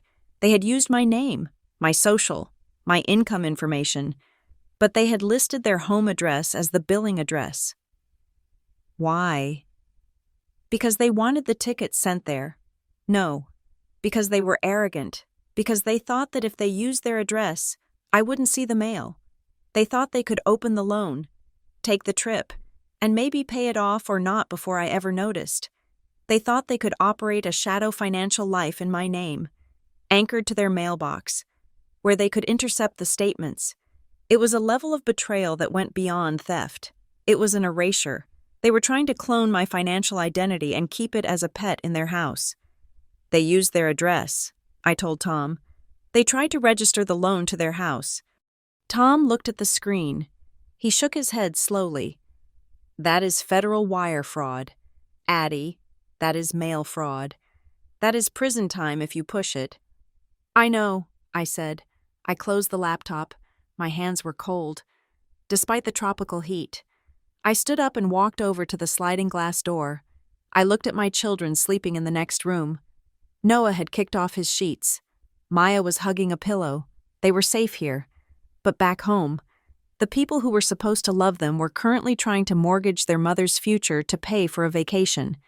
I felt a steel door slam shut in my heart, the last tiny crack of guilt, the last little whisper of, maybe I am being too harsh, was silenced. You don't steal from family. You don't commit felonies against your daughter because you are embarrassed at an airport. We are going snorkeling tomorrow, I said, turning to Tom. We are going to see the sharks, and we are going to eat ice cream. And the evidence? Tom asked. It is in the folder, I said. It will be there when we get back, and so will the consequences. I turned off the light. The room plunged into darkness. Save for the moonlight, I lay down in bed, but I didn't close my eyes immediately. I listened to the ocean. They had tried to buy a buy now, pay later ticket. Well, they were about to learn that the pay later part was coming, and the cost was going to be much higher than $8,000. It was going to cost them everything. The transition from the turquoise stillness of Caye Caulker back to the gray pavement of Columbus, Ohio. Felt like walking out of a spa directly into a construction zone. We landed in the evening, the sky the color of a bruised plum. The moment our phones reconnected to the domestic cellular network, the peace we had cultivated for 7 days was instantly shattered by the pinging of a digital assault. I had expected anger. I had expected a barrage of nasty texts. But what I found was something far more calculated. I found a public relations campaign. While we were swimming with stingrays, my family had been busy building a narrative. I opened Facebook in the Uber on the way home. The first thing that popped up was a post from Brielle. It was a video, professionally edited, set to a sad, acoustic piano track. The caption read, "The reality of being abandoned by family. Sometimes, the people you trust the most are the ones who cut the rope." I clicked play. The video showed my mother wiping tears at the check-in counter. It showed my father looking stoic and defeated, staring at a pile of luggage. It showed Brielle's daughter looking confused. The audio was carefully selected snippets of the airline agent saying, "The card has been declined." What the video did not show was the dinner. It did not show my father saying my children would slow them down. It did not show the distribution of the luggage tags that excluded us. It was a masterpiece of omission. The comments section was a tribunal. "I can't believe a daughter would do that to her parents. So selfish. Hope she sleeps well at night. Money changes people. Stay strong." Brielle, my aunt, a woman who had not spoken to me in 3 years, had commented disgusting behavior. "Family is everything." I felt a cold burn in my stomach. They were not just mad. They were trying to destroy my reputation. They were trying to publicly shame me into compliance. "Don't look at it," Tom said, seeing the blue light reflected in my eyes. "They are rewriting history," I said. "They are making it look like I stranded them for fun." We got home. The house smelled stale, but safe. I barely had time to put my bag down before my phone rang. It was an unknown number. My mother must have borrowed a phone, or used a burner app, knowing I had blocked her main line. I answered. I put it on speaker so Tom could hear. "Hello. I hope you are happy." My mother's voice cracked through the speaker. She sounded exhausted, but the exhaustion was sharpened by a weaponized martyrdom. "Your father had to borrow money, Addison. He had to call Uncle Jerry and ask for a loan just to get us on a flight the next day. Do you know how humiliating that is? Do you know the shame? I imagine it feels similar to having your grandchildren told they aren't wanted," I said. My voice was calm, but my hand was gripping the granite countertop so hard my knuckles were white. "That was logistics," she screamed. "This is financial abuse. You stranded us. You embarrassed us in front of strangers. Jerry asked why your card didn't work. We had to lie. We had to say there was a banking error." "There was no error," I said. "The Bank of Addison is closed." "You are a cruel, spiteful girl," she spat. "We are coming over. We need to settle this." "Do not come over," I said. "We are already on the way," she said, and hung up. I looked at Tom. He was already moving toward the front door, checking the lock. "They are coming," I said. "Let them come," Tom said. "The door stays locked." 10 minutes later, I saw headlights sweep across the living room window. A car door slammed, then another. I checked my email while we waited for the pounding on the door. There was a message from my father. The subject line was "Adult Conversation." I opened it. "Addison, the stunt you pulled was immature and dangerous. You compromised my credit standing and caused significant distress to your mother. We expect a full reinstatement of all cards and a transfer of funds to cover the emergency loan I secured from Jerry immediately. We can discuss your emotional outbursts later. But right now, I demand respect. This is not how you treat the head of this family. Not a word about the kids. Not a word about the buy now, pay later fraud attempt. Just a demand for money and respect." The knocking started. It wasn't a polite knock. It was the heavy, rhythmic pounding of people who felt they owned the property. Addison opened this door. It was my mother. I looked at the stairs. The kids were up there, probably listening. I did not want them to see their grandparents foaming at the mouth. "I am going out," I told Tom. "Addison, no," Tom said. "You don't have to." "If I don't, they will wake the neighborhood," I said. "I am ending this." I walked to the door, I opened it, stepped out onto the porch, and pulled it shut firmly behind me. I heard the lock click. Tom was standing right on the other side, visible through the glass sidelight, his arms crossed. My parents were standing on the concrete path. My father looked older than I remembered. His face was gray, his eyes rimmed with red. My mother was vibrating with energy, clutching her purse like a shield. Brielle was there too, standing back near the car, phone in hand, probably ready to record part 2 of her documentary. And Landon. My brother Landon was leaning against the hood of their car, looking at his shoes. "You have some nerve," my mother started, pointing a finger at me. "Hiding in Belize while we scrambled like beggars." "I wasn't hiding," I said. "I was vacationing with my family, the family you said would slow you down." "That was a figure of speech," my father boomed. "Don't parse words with me. You cut us off. You humiliated me. Do you know I had to sign a promissory note to Jeremy Grant Holloway? I know you tried to open a loan in my name using my social security number," I said. The silence that followed was absolute. My father blinked. He didn't know I knew. He thought the rejection was just a system error, not a caught-in-the-act moment. "I don't know what you are talking about," he blustered, but his voice lacked its usual conviction. "I have the fraud alert," I said. "I have the IP address. It came from your house. That is a felony. Dad, wire fraud, identity theft." "We were trying to fix the mess you made," my mother shrieked. She pivoted, looking past me at Tom through the glass. "It is him, isn't it? It is that husband of yours. He put you up to this. He has been poisoning you against us for years. He is jealous because we have standards." She lunged toward the window, shouting at the glass. "Tom, come out here and face me, you coward. You turned my daughter into this monster." Tom didn't move. He didn't flinch. He just watched her, his expression one of pity, not fear. "Stop it," I said.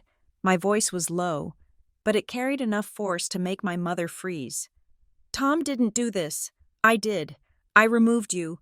I froze the credit. Me. Because I am done paying for people who treat my children like second-class citizens." "They are just children," my father yelled. "They don't know the difference." "I know the difference," I said, "and I am done." Landon pushed off the car. He walked up the driveway. He looked tired. He looked like he hadn't slept in a week. "Mom! Dad! Stop!" Landon said. "Shut up! Landon!" my mother snapped. "We are handling this." Landon shook his head. He looked at me. "Addie, can I talk to you? Just for a second over here." He gestured to the side of the porch, away from the screaming radius of our parents. I hesitated, then nodded. I walked to the edge of the porch railing. Landon followed. "What is it, Landon?" I asked. "If you're going to tell me to apologize, save it." "No," Landon said. He lowered his voice to a whisper. He looked back at our parents, who were now arguing with each other about whose fault it was that I knew about the loan. "It is not about the trip, Addie. It never was." "What do you mean?" Landon rubbed the back of his neck. "Dad is broke." I stared at him. "What?" "He is underwater," Landon said, the words rushing out. "Like, deep. He made some investment 2 years ago, crypto or some tech startup. I don't know. He thought he was going to double his retirement. He lost it. Almost all of it." My mind raced. My father always projected the image of the wealthy patriarch, the country club membership, the new cars, the talk of legacy. "But the trip," I said. "The European tour. It was going to cost $50,000. "That was the point," Landon said. "He is leveraging debt to keep up appearances. He needed that trip to show everyone Jerry, the club, the neighbors that he is still the big man. He was going to put it all on cards. Your cards." I felt the blood drain from my face. He wasn't just using my miles, I whispered. No, Landon said. He was planning to max out your limits. He figured you would just pay it off like you always do. You are the safety net. Addie, you are the only thing keeping the house of cards from falling down. That is why they are so mad. It is not because they miss the Louvre. It is because without your credit line, the lights are going to get turned off. I looked over at my father. He was red-faced, shouting at the siding of my house, posturing, demanding respect. He wasn't a king. He was a drowning man. And suddenly, the exclusion of my children made a sickening kind of sense. It wasn't just that they were annoyed by kids. It was that every dollar spent on my children was a dollar not spent on maintaining their illusion. My kids were competition for resources.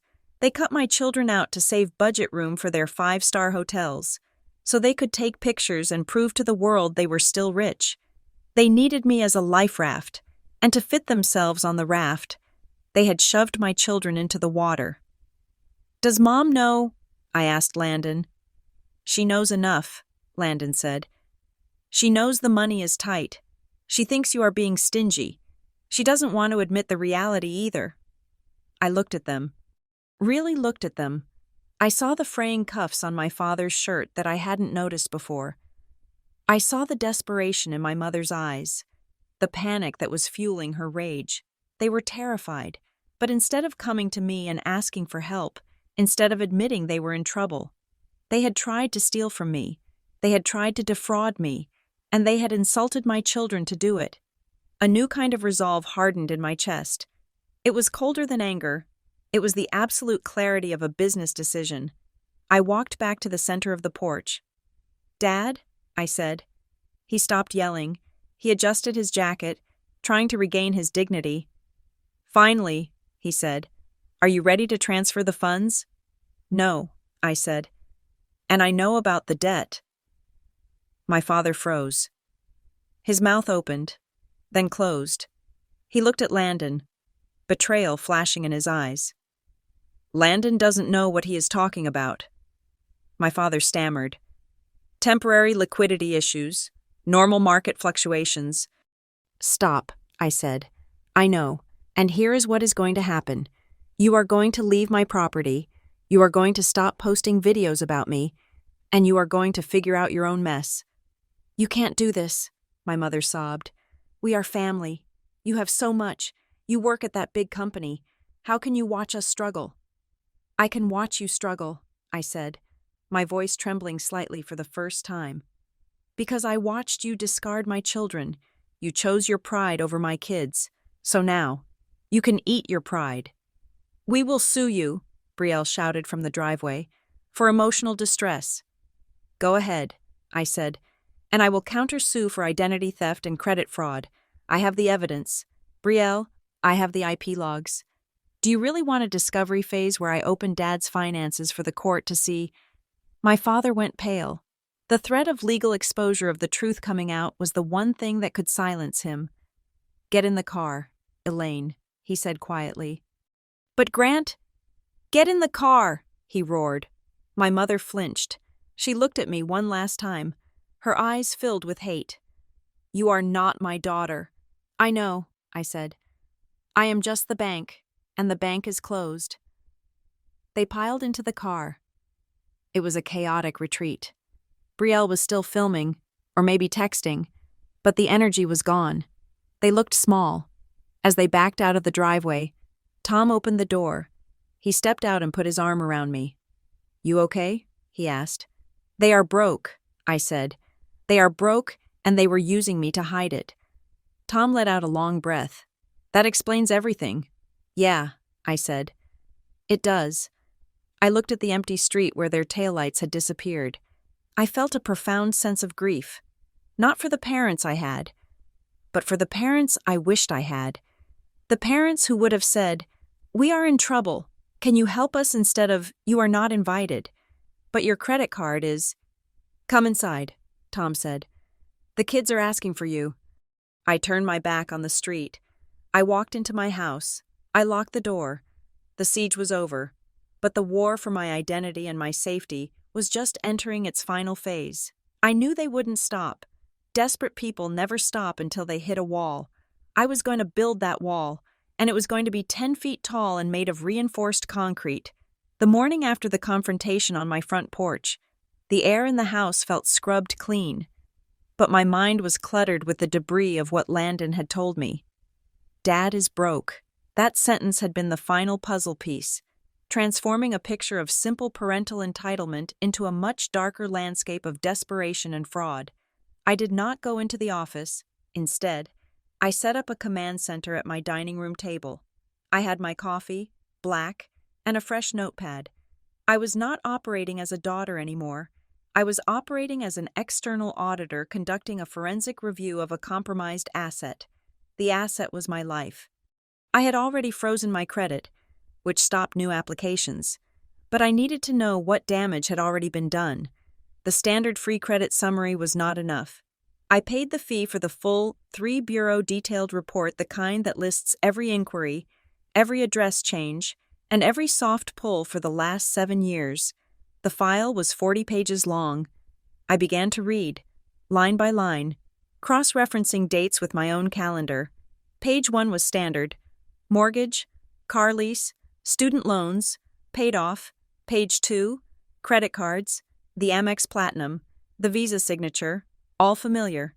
Then I hit page 3, and my heart simply stopped beating for a second. Trade line First National Bank of Ohio, type unsecured personal loan. Status open/current. Opened October 14th, 2025. Balance, $15,000. Role cosigner/guarantor. I stared at the date. October 14th. I checked my calendar. On October 14th, I had been in Seattle for a 3-day supply chain conference. I had been in meetings from 7 in the morning until 10 at night. I had definitely not walked into a First National Bank branch in Ohio to co-sign a loan. I looked closer at the borrower information listed on the report. Primary borrower Grant Holloway, my father. He had taken out a $15,000 loan, likely to cover his bad investments, or perhaps just to keep the lights on. And he had used my credit history to secure the interest rate. But to do that, he would have needed my signature. He would have needed my consent. I scrolled down to the contact information section associated with this specific trade line. Address 147 Oak Street. My parents' house. Email A. Perry, Wexler@gmail.com. I froze. That was not my email. My work email ended in https://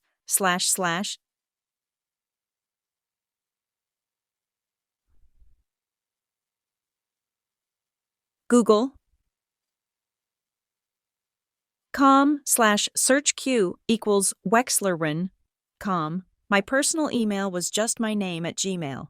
This address, A. Perry. Wexler was a fabrication. It was a phantom address created to look official, to look like it belonged to me, specifically referencing my employer to add a layer of legitimacy for the loan officer. It was a precise, calculated forgery. They hadn't just used my name. They had constructed a digital mask of me.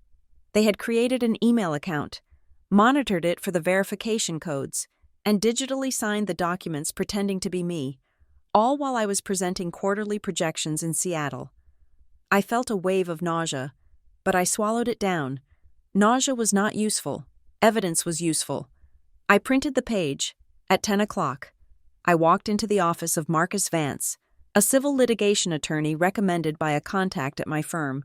He was a man who looked like he was carved out of granite, with eyes that had seen every variety of human greed.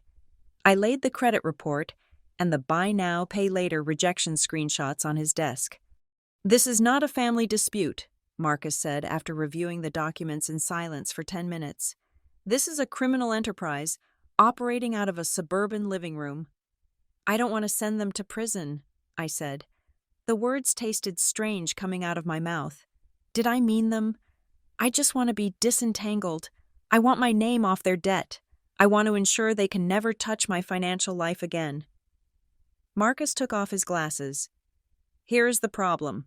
Addison, to get your name off that $15,000 loan, you have to prove you didn't sign for it. And the only way to prove you didn't sign for it is to file an affidavit of forgery. Once you file that, The bank is legally obligated to investigate, and when they realize the primary borrower, your father, faked the cosigner, they will not just close the account, they will refer it to the district attorney. He leaned forward. You have to choose.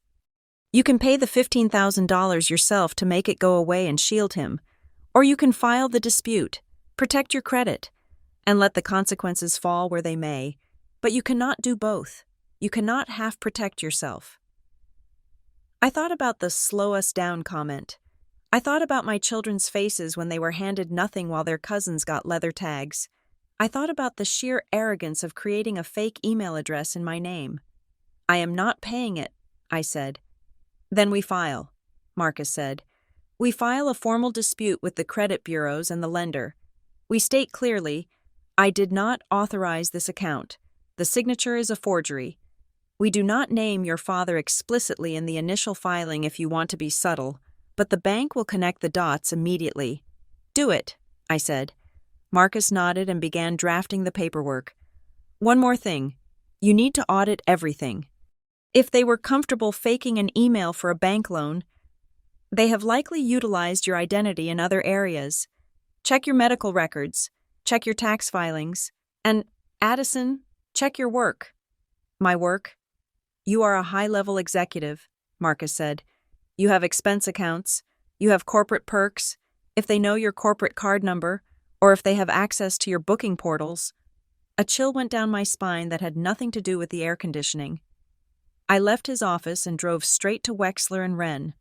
I bypassed my assistant, shut the door to my office, and logged into the back end of our expense management system.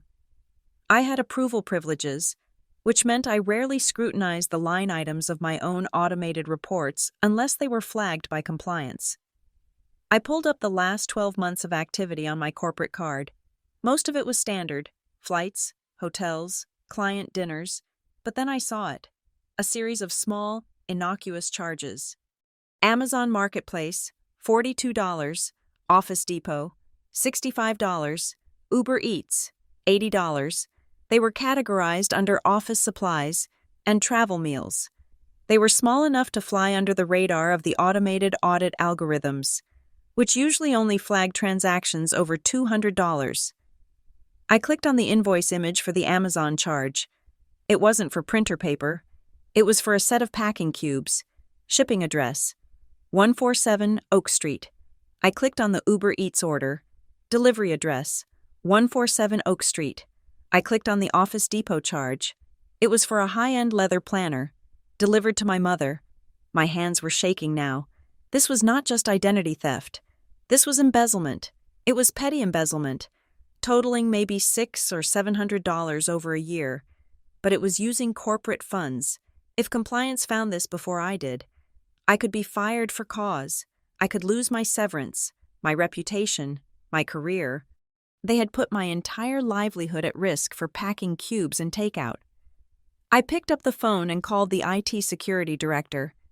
Jim, this is Addison, I said, my voice sounding robotic. I need you to revoke my current corporate card immediately and issue a new number.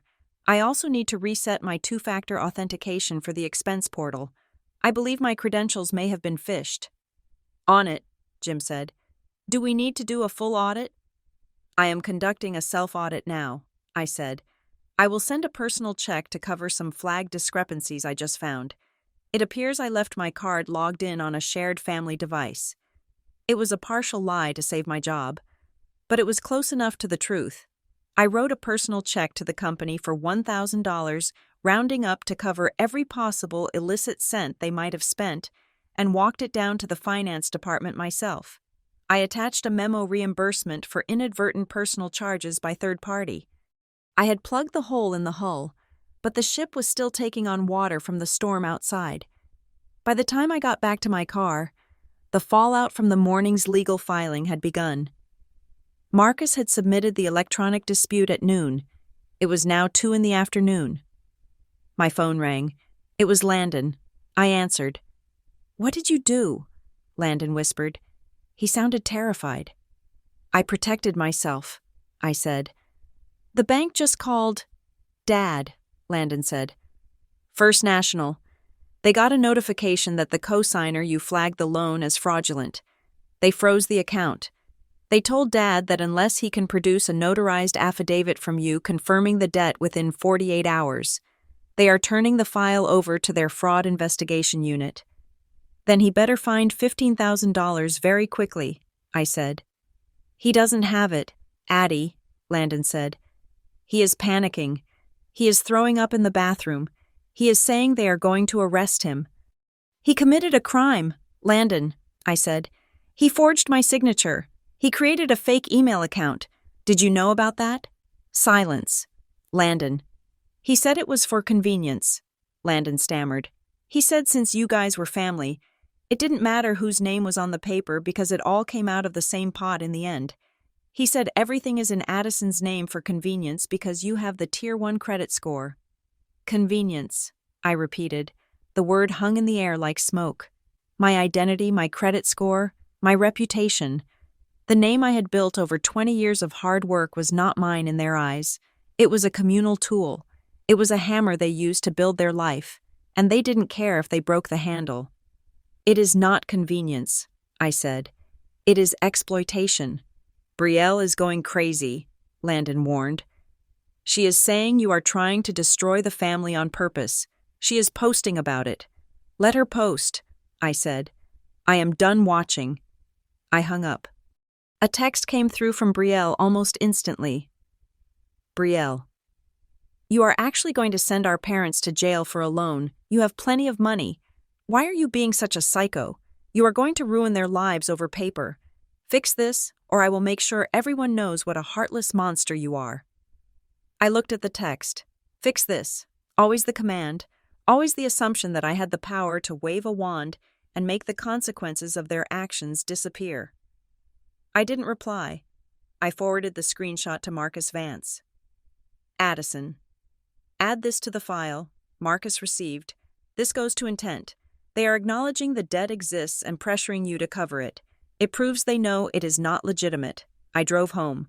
The afternoon sun was harsh, illuminating every speck of dust on the dashboard. When I walked inside, Tom was sitting at the kitchen table with a pile of mail. He looked up, his face grim. We got a letter, he said. It was forwarded from your parents' address. The post office must have caught the last name match and sent it here because of the freeze alert. He slid a thick envelope across the table. It was from a life insurance company. I opened it. It was a policy on my life. Term life insurance. $1 million. Beneficiary Grant and Elaine Holloway. I scanned the document. It had been taken out 3 years ago. They bet on my death, I whispered. It is not illegal to have insurance on a child, Tom said, his voice shaking with suppressed rage. But usually, the spouse is the beneficiary, or the children. They are the sole beneficiaries, I said. If I died, they would get $1 million. You and the kids would get nothing from this policy. It was the final straw. The absolute, irrevocable severance. They didn't just see me as a bank. They saw me as an asset that was valuable alive, but perhaps even more valuable dead. They had structured their financial survival around the commoditization of my existence. I picked up the phone and called Marcus again. Addison. I found an insurance policy. I said, I want it canceled. And Marcus? Yes. I want a restraining order, I said. Not just for the harassment. I want a financial restraining order. I want a legal injunction preventing them from using my name, my likeness, or my information for any purpose whatsoever. I want it on public record. We can do that, Marcus said. We can file for a civil protection order based on identity theft and financial abuse. It will be public. It will be messy. I don't care about messy anymore, I said. I care about safety. I hung up. I looked at Tom. He reached out and took my hand. His grip was warm, solid, real. We are going to change your name, Tom said suddenly. What? Not legally. Maybe, he said. But we are going to change everything else. New email, new phone numbers. We are going to move banks. We are going to disappear from their radar completely. Yes, I said. I looked at the pile of evidence on the table: the credit report with the fake email, the expense report with the packing cubes, the insurance policy with the $1 million payout. It was a dossier of a parasitic relationship. My parents had not just tried to go to Europe without me, they had been living in a Europe of their own making for years. A continent built on the landmass of my credit, flying flags that I paid for. The investigation was over. The verdict was in. They were guilty. And for the first time in my life, I was not going to issue a pardon. I was going to let the sentence be served. I picked up the phone and dialed the number on the back of the insurance policy. "This is Addison Perry," I said to the agent who answered. "I am calling to cancel a policy, and I would like to speak to your fraud department about how it was opened without my signature." The sun began to set outside, casting long shadows across the floor. But inside, everything was finally becoming bright and clear. The conference room at the mediation center smelled of lemon polish and aggressive neutrality. It was a room designed to strip emotion from conflict, featuring a long mahogany table, uncomfortable chairs, and a white noise machine humming in the corner to ensure privacy. I sat on one side, flanked by Tom and Marcus Vance, my attorney. On the other side sat my parents, Brielle and Landon. They looked less like a family and more like a huddled group of defendants awaiting arraignment. My father, Grant, was wearing his best suit, the navy one with the gold buttons, but it hung loosely on him, the stress of the last 48 hours, the frozen accounts. The bank calls had deflated him. My mother, Elaine, was clutching a tissue, her eyes already red-rimmed, preparing for a performance of maternal grief. Brielle sat with her arms crossed, tapping her foot, radiating pure, unfiltered annoyance. There were no candles today. There were no special dinners. There was only an agenda printed on crisp white paper in front of every seat. "Let us begin." The mediator, a calm woman named Dr. Eris, said, "The goal today is to establish a path forward regarding the disputed financial accounts and family dynamics." "I don't see why we need a mediator to talk to our own daughter," my father interrupted, his voice booming with forced authority. "This is absurd. We are a family.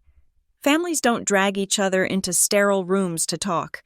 They sit at the kitchen table." "We tried the kitchen table," I said, my voice level and cool. "And you used that table to tell me my children were burdens while you charged your luggage to my credit card." My mother let out a sob. It was a sharp, practice sound. "Oh, Addison, how can you be so cold? We raised you. We sacrificed everything for you. And now, because of a simple misunderstanding about a vacation, you are treating us like criminals."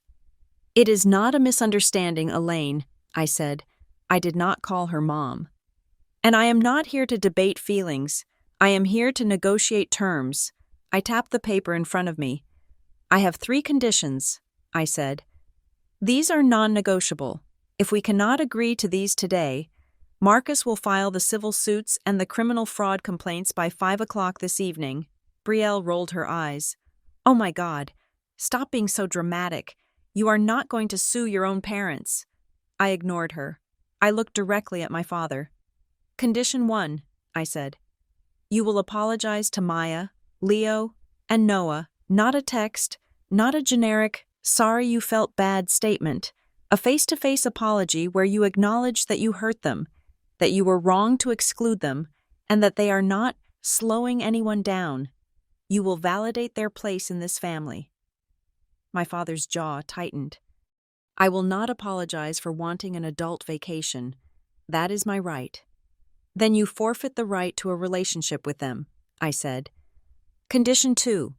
You will agree to a permanent, legally binding severance of all financial ties.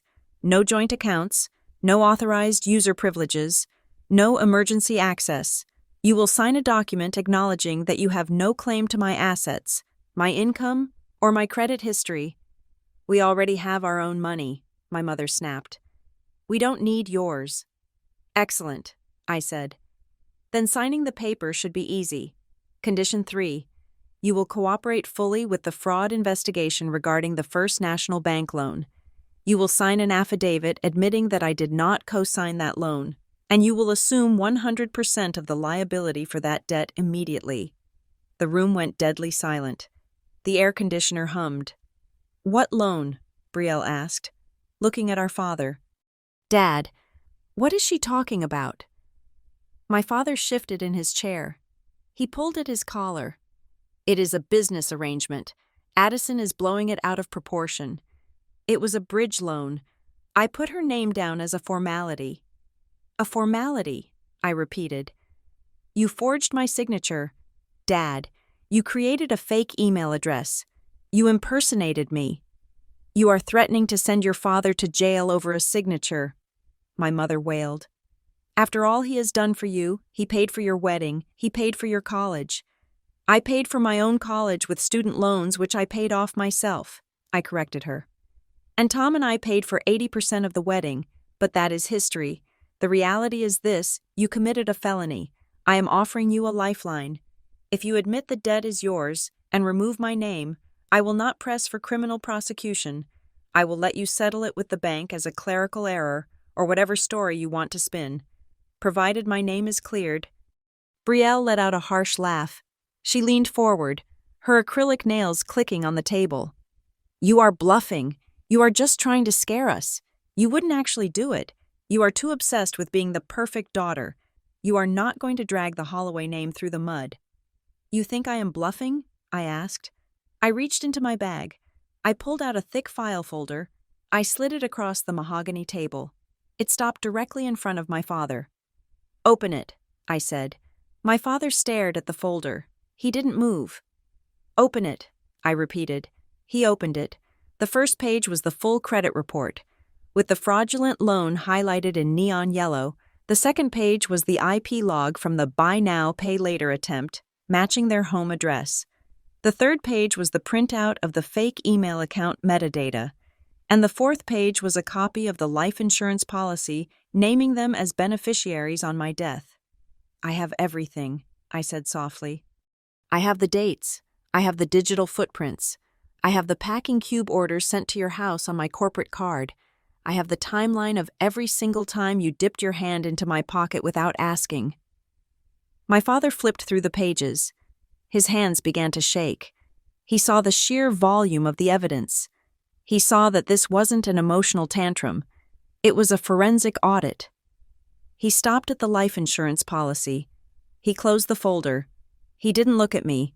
He looked at the table. The silence that followed was heavy. It was the sound of a power dynamic shattering. For 40 years, he had been the authority figure, the one who demanded respect. Now, he was just a man caught holding the bag. Brielle looked at the folder, then at our father's pale face. She realized then that I wasn't joking. "Dad," she whispered, "is it true? Did you really sign her name?" He didn't answer. "Of course he did," a voice said from the end of the table. We all turned. It was Landon. Landon, who had spent his life trying to be invisible, trying to avoid conflict, trying to please everyone. He was sitting up straight now. "Landon, be quiet," my mother hissed. "No," Landon said. He looked at me, then at our parents. "I am tired of this. We are all tired of this." He turned to Brielle. "You know he did it. We all knew. Maybe not the specific loan, but we knew the dynamic. We knew Addison was the wallet. Dad has been bragging about it for years. Remember the boat rental last summer? He told me. Don't worry about the deposit. I will just put it on Addison's card. She never checks." "Landon," my father roared. "That is enough." "It is not enough," Landon shouted back, slamming his hand on the table. "Look at her, Dad. She is done. She is not playing the game anymore. You pushed her too far. You thought because she was good, she would just take it forever. But you got greedy. The Europe trip was one thing, but stealing her identity, that is insane." Landon looked at me, his eyes wet. "They pushed you into this role, Addie. They made you feel like you had to pay to be loved, and we let them do it because it was easier for us. If you were paying, we didn't have to," my mother gasped. "That is a lie. We love all of you equally." "No, you don't," Landon said quietly. "You love the ones who make you look good, and you use the ones who can pay for the things that make you look good." The room fell silent again. Landon's confession hung in the air, stripping away the last layer of denial. My father looked defeated. He slumped in his chair. "Fine," he grunted. "Fine. We will sign the papers. We will take the debt. Are you happy now? You have humiliated your father?"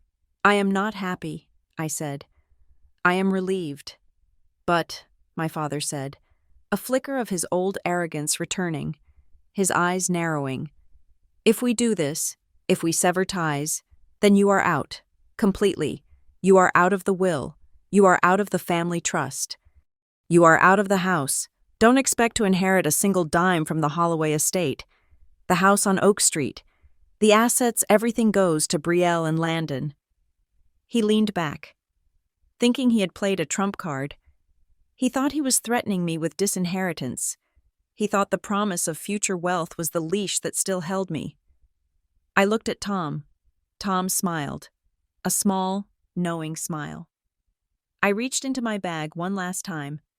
"I am glad you brought up the house on Oak Street," I said. "And the family trust." I pulled out a single, yellowed document. It was a copy, preserved in a plastic sleeve. "Do you recognize this?" I asked, sliding it toward him. My father squinted at it. "That is grandfather's will, from '99. "Read paragraph 4, I said. He read it. I watched his eyes widen. I watched the blood drain from his face until he looked like a ghost. "This isn't right," he stammered. "Grandpa left the house to me. I am the executor." "Grandpa left the house to the Holloway Family Trust," I corrected him. "And he appointed a trustee. But he didn't appoint you. Dad, he knew about your gambling debts in the '90s. He knew you were risk-prone, so he bypassed you." I pointed to the line at the bottom of the page. "Trustee Addison Elaine Holloway." "I was 22 when he died," I said. "He pulled me aside in the hospital. He told me he was putting the house in a trust and making me the trustee. He said, 'Your father has a good heart, but a hole in his pocket. You keep the roof over his head. Addie, don't let him sell it.'" My mother grabbed the paper. "What? This is impossible. We have lived there for 30 years. It is our house. It is the trust's house," I said. "And I control the trust. I have never exercised that power. I let you live there rent-free. I let you pretend it was yours. I let you boast about your property value, because I wanted to honor Grandpa's wish to keep a roof over your head." I leaned forward. "But you just threatened to cut me out of my own asset. You just threatened to disinherit me from a house that I legally control." My father looked sick. He realized that the foundation of his entire persona, the wealthy homeowner, the patriarch, was a fiction maintained by my silence. "You wouldn't," he whispered. "You wouldn't evict your parents." "I am not you," I said. "I don't use family as leverage. I don't kick people out for slowing me down.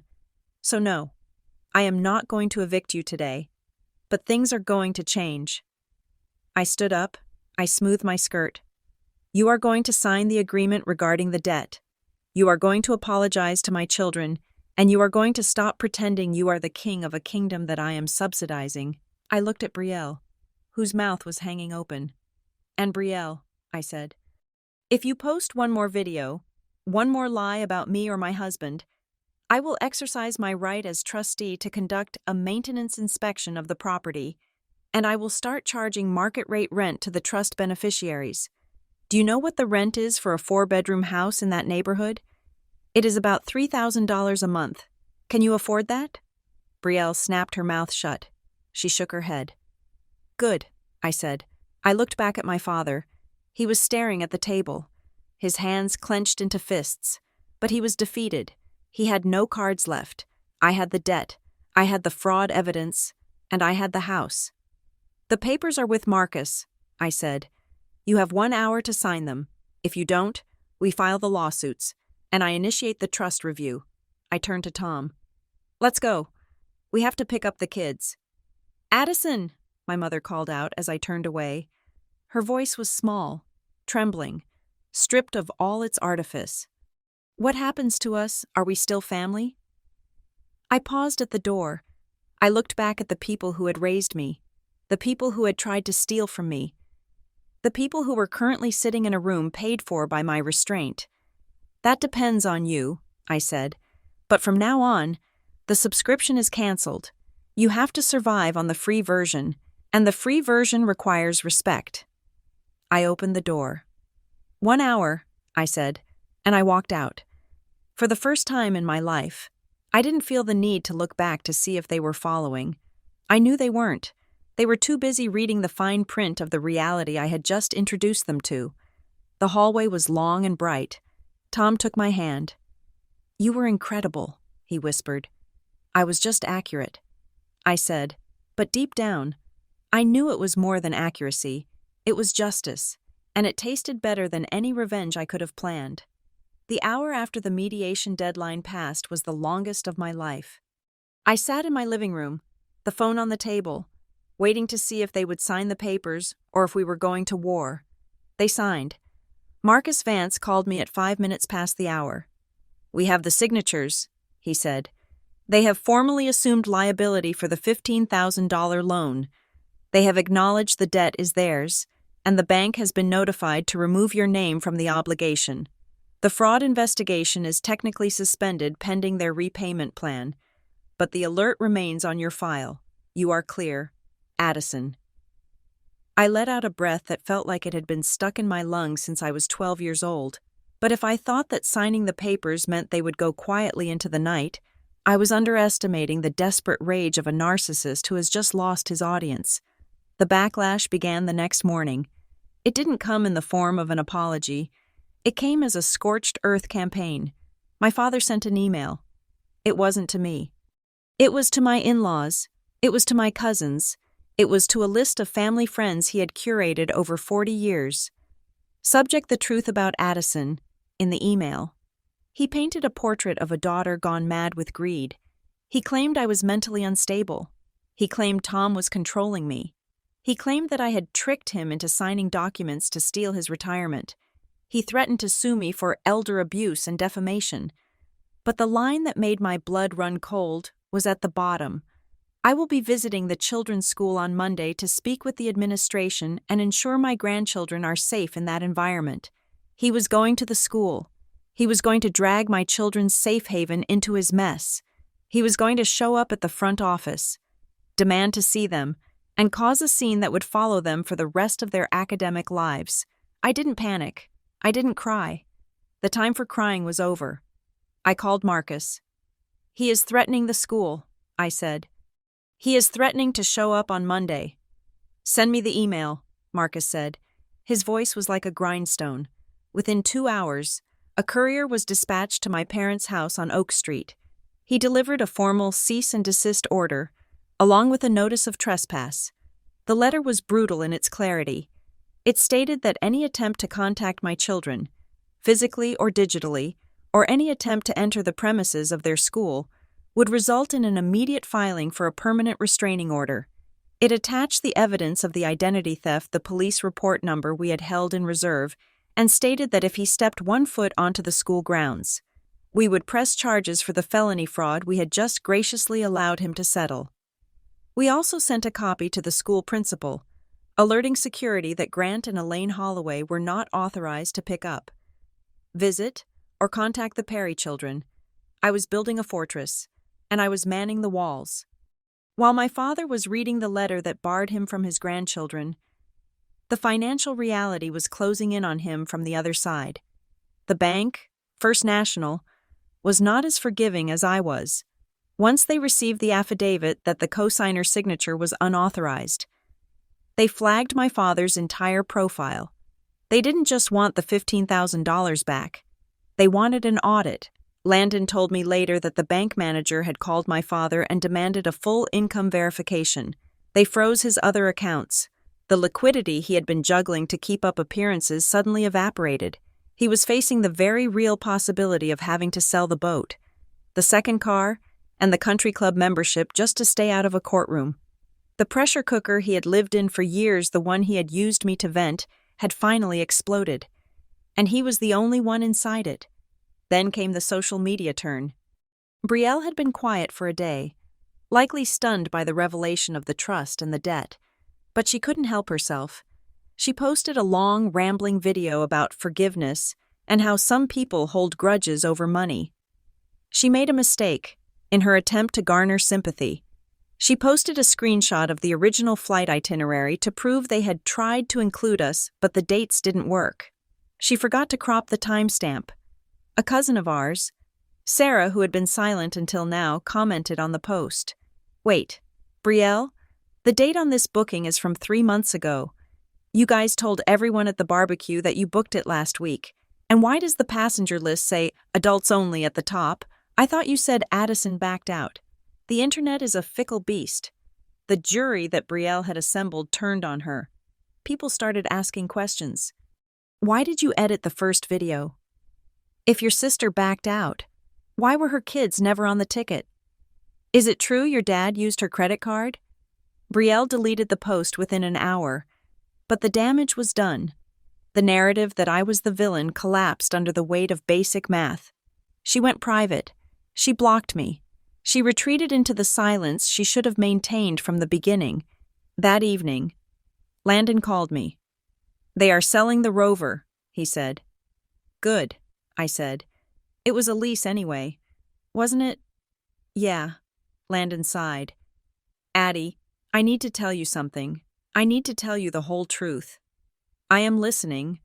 "Dad didn't just think you would pay," Landon said. "He banked on it, literally. He told Mom a year ago that your credit score was his inheritance in advance. He said that since he paid for your braces and your piano lessons, he owned a piece of your success. He truly believed that you wouldn't dare make a scene because you were too obsessed with being the good girl.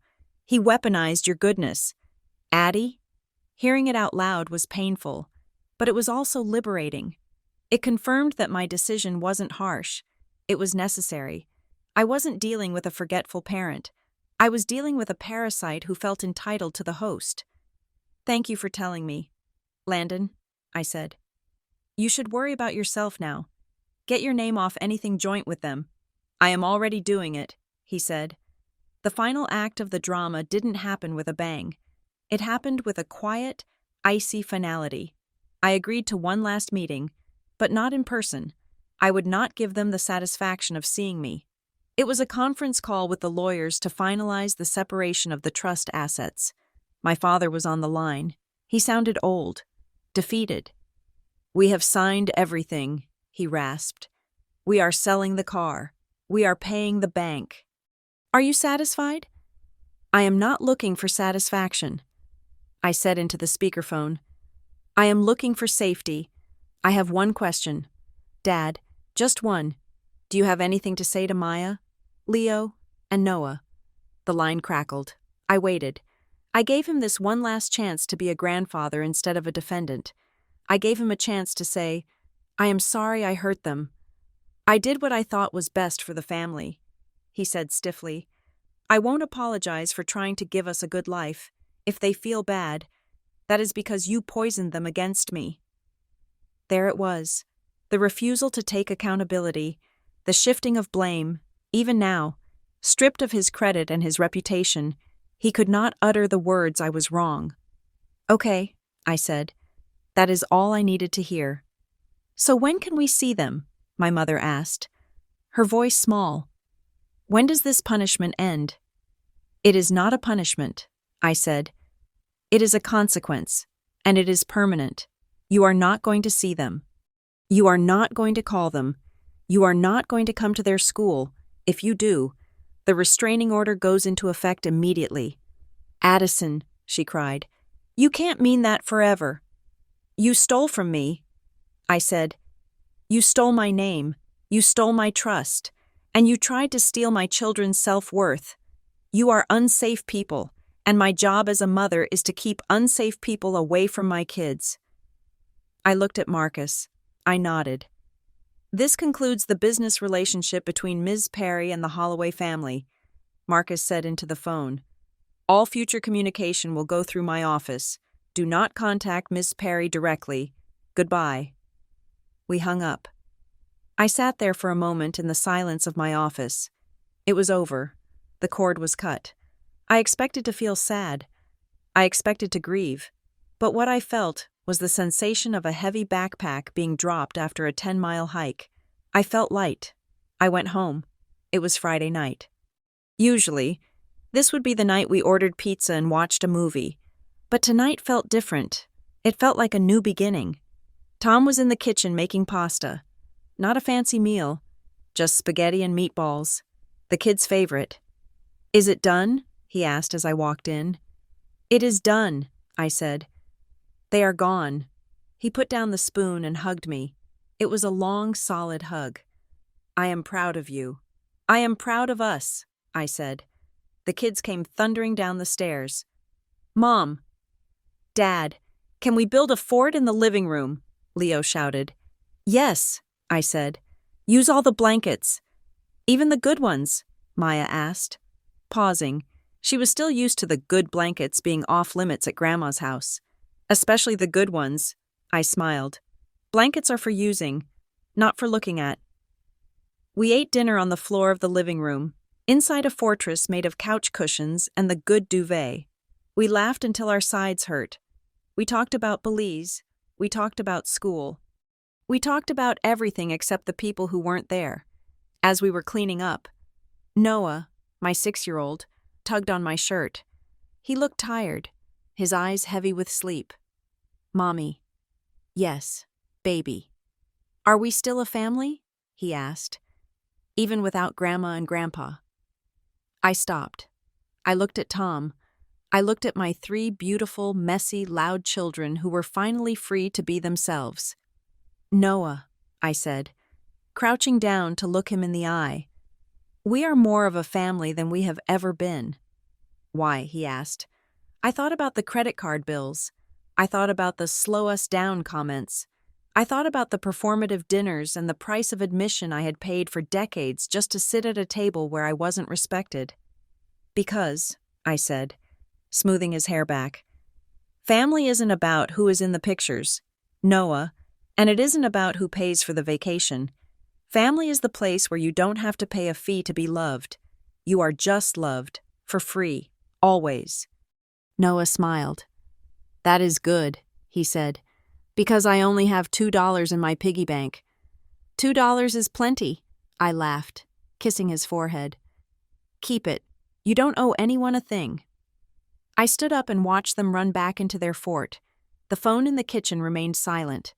The email inbox was empty. The credit report was locked. I walked over to the window and looked out at the street. It was dark, but the streetlight cast a warm glow on our driveway. The barrier was up, the drawbridge was raised, and inside, we were safe. I turned off the porch light, not to hide, but because the only light we needed was inside. Thank you so much for listening to this story. It was a long journey for Addison, but she finally found her freedom. I would love to know where you are tuning in from today. Drop your location in the comments below so we can see how far our community reaches. If you enjoyed this story, please make sure to subscribe to the channel Juliet Revenge Stories. Hit that like button and smash the hype button to help this video get recommended to more people who might need to hear that it is okay to draw boundaries. See you in the next story.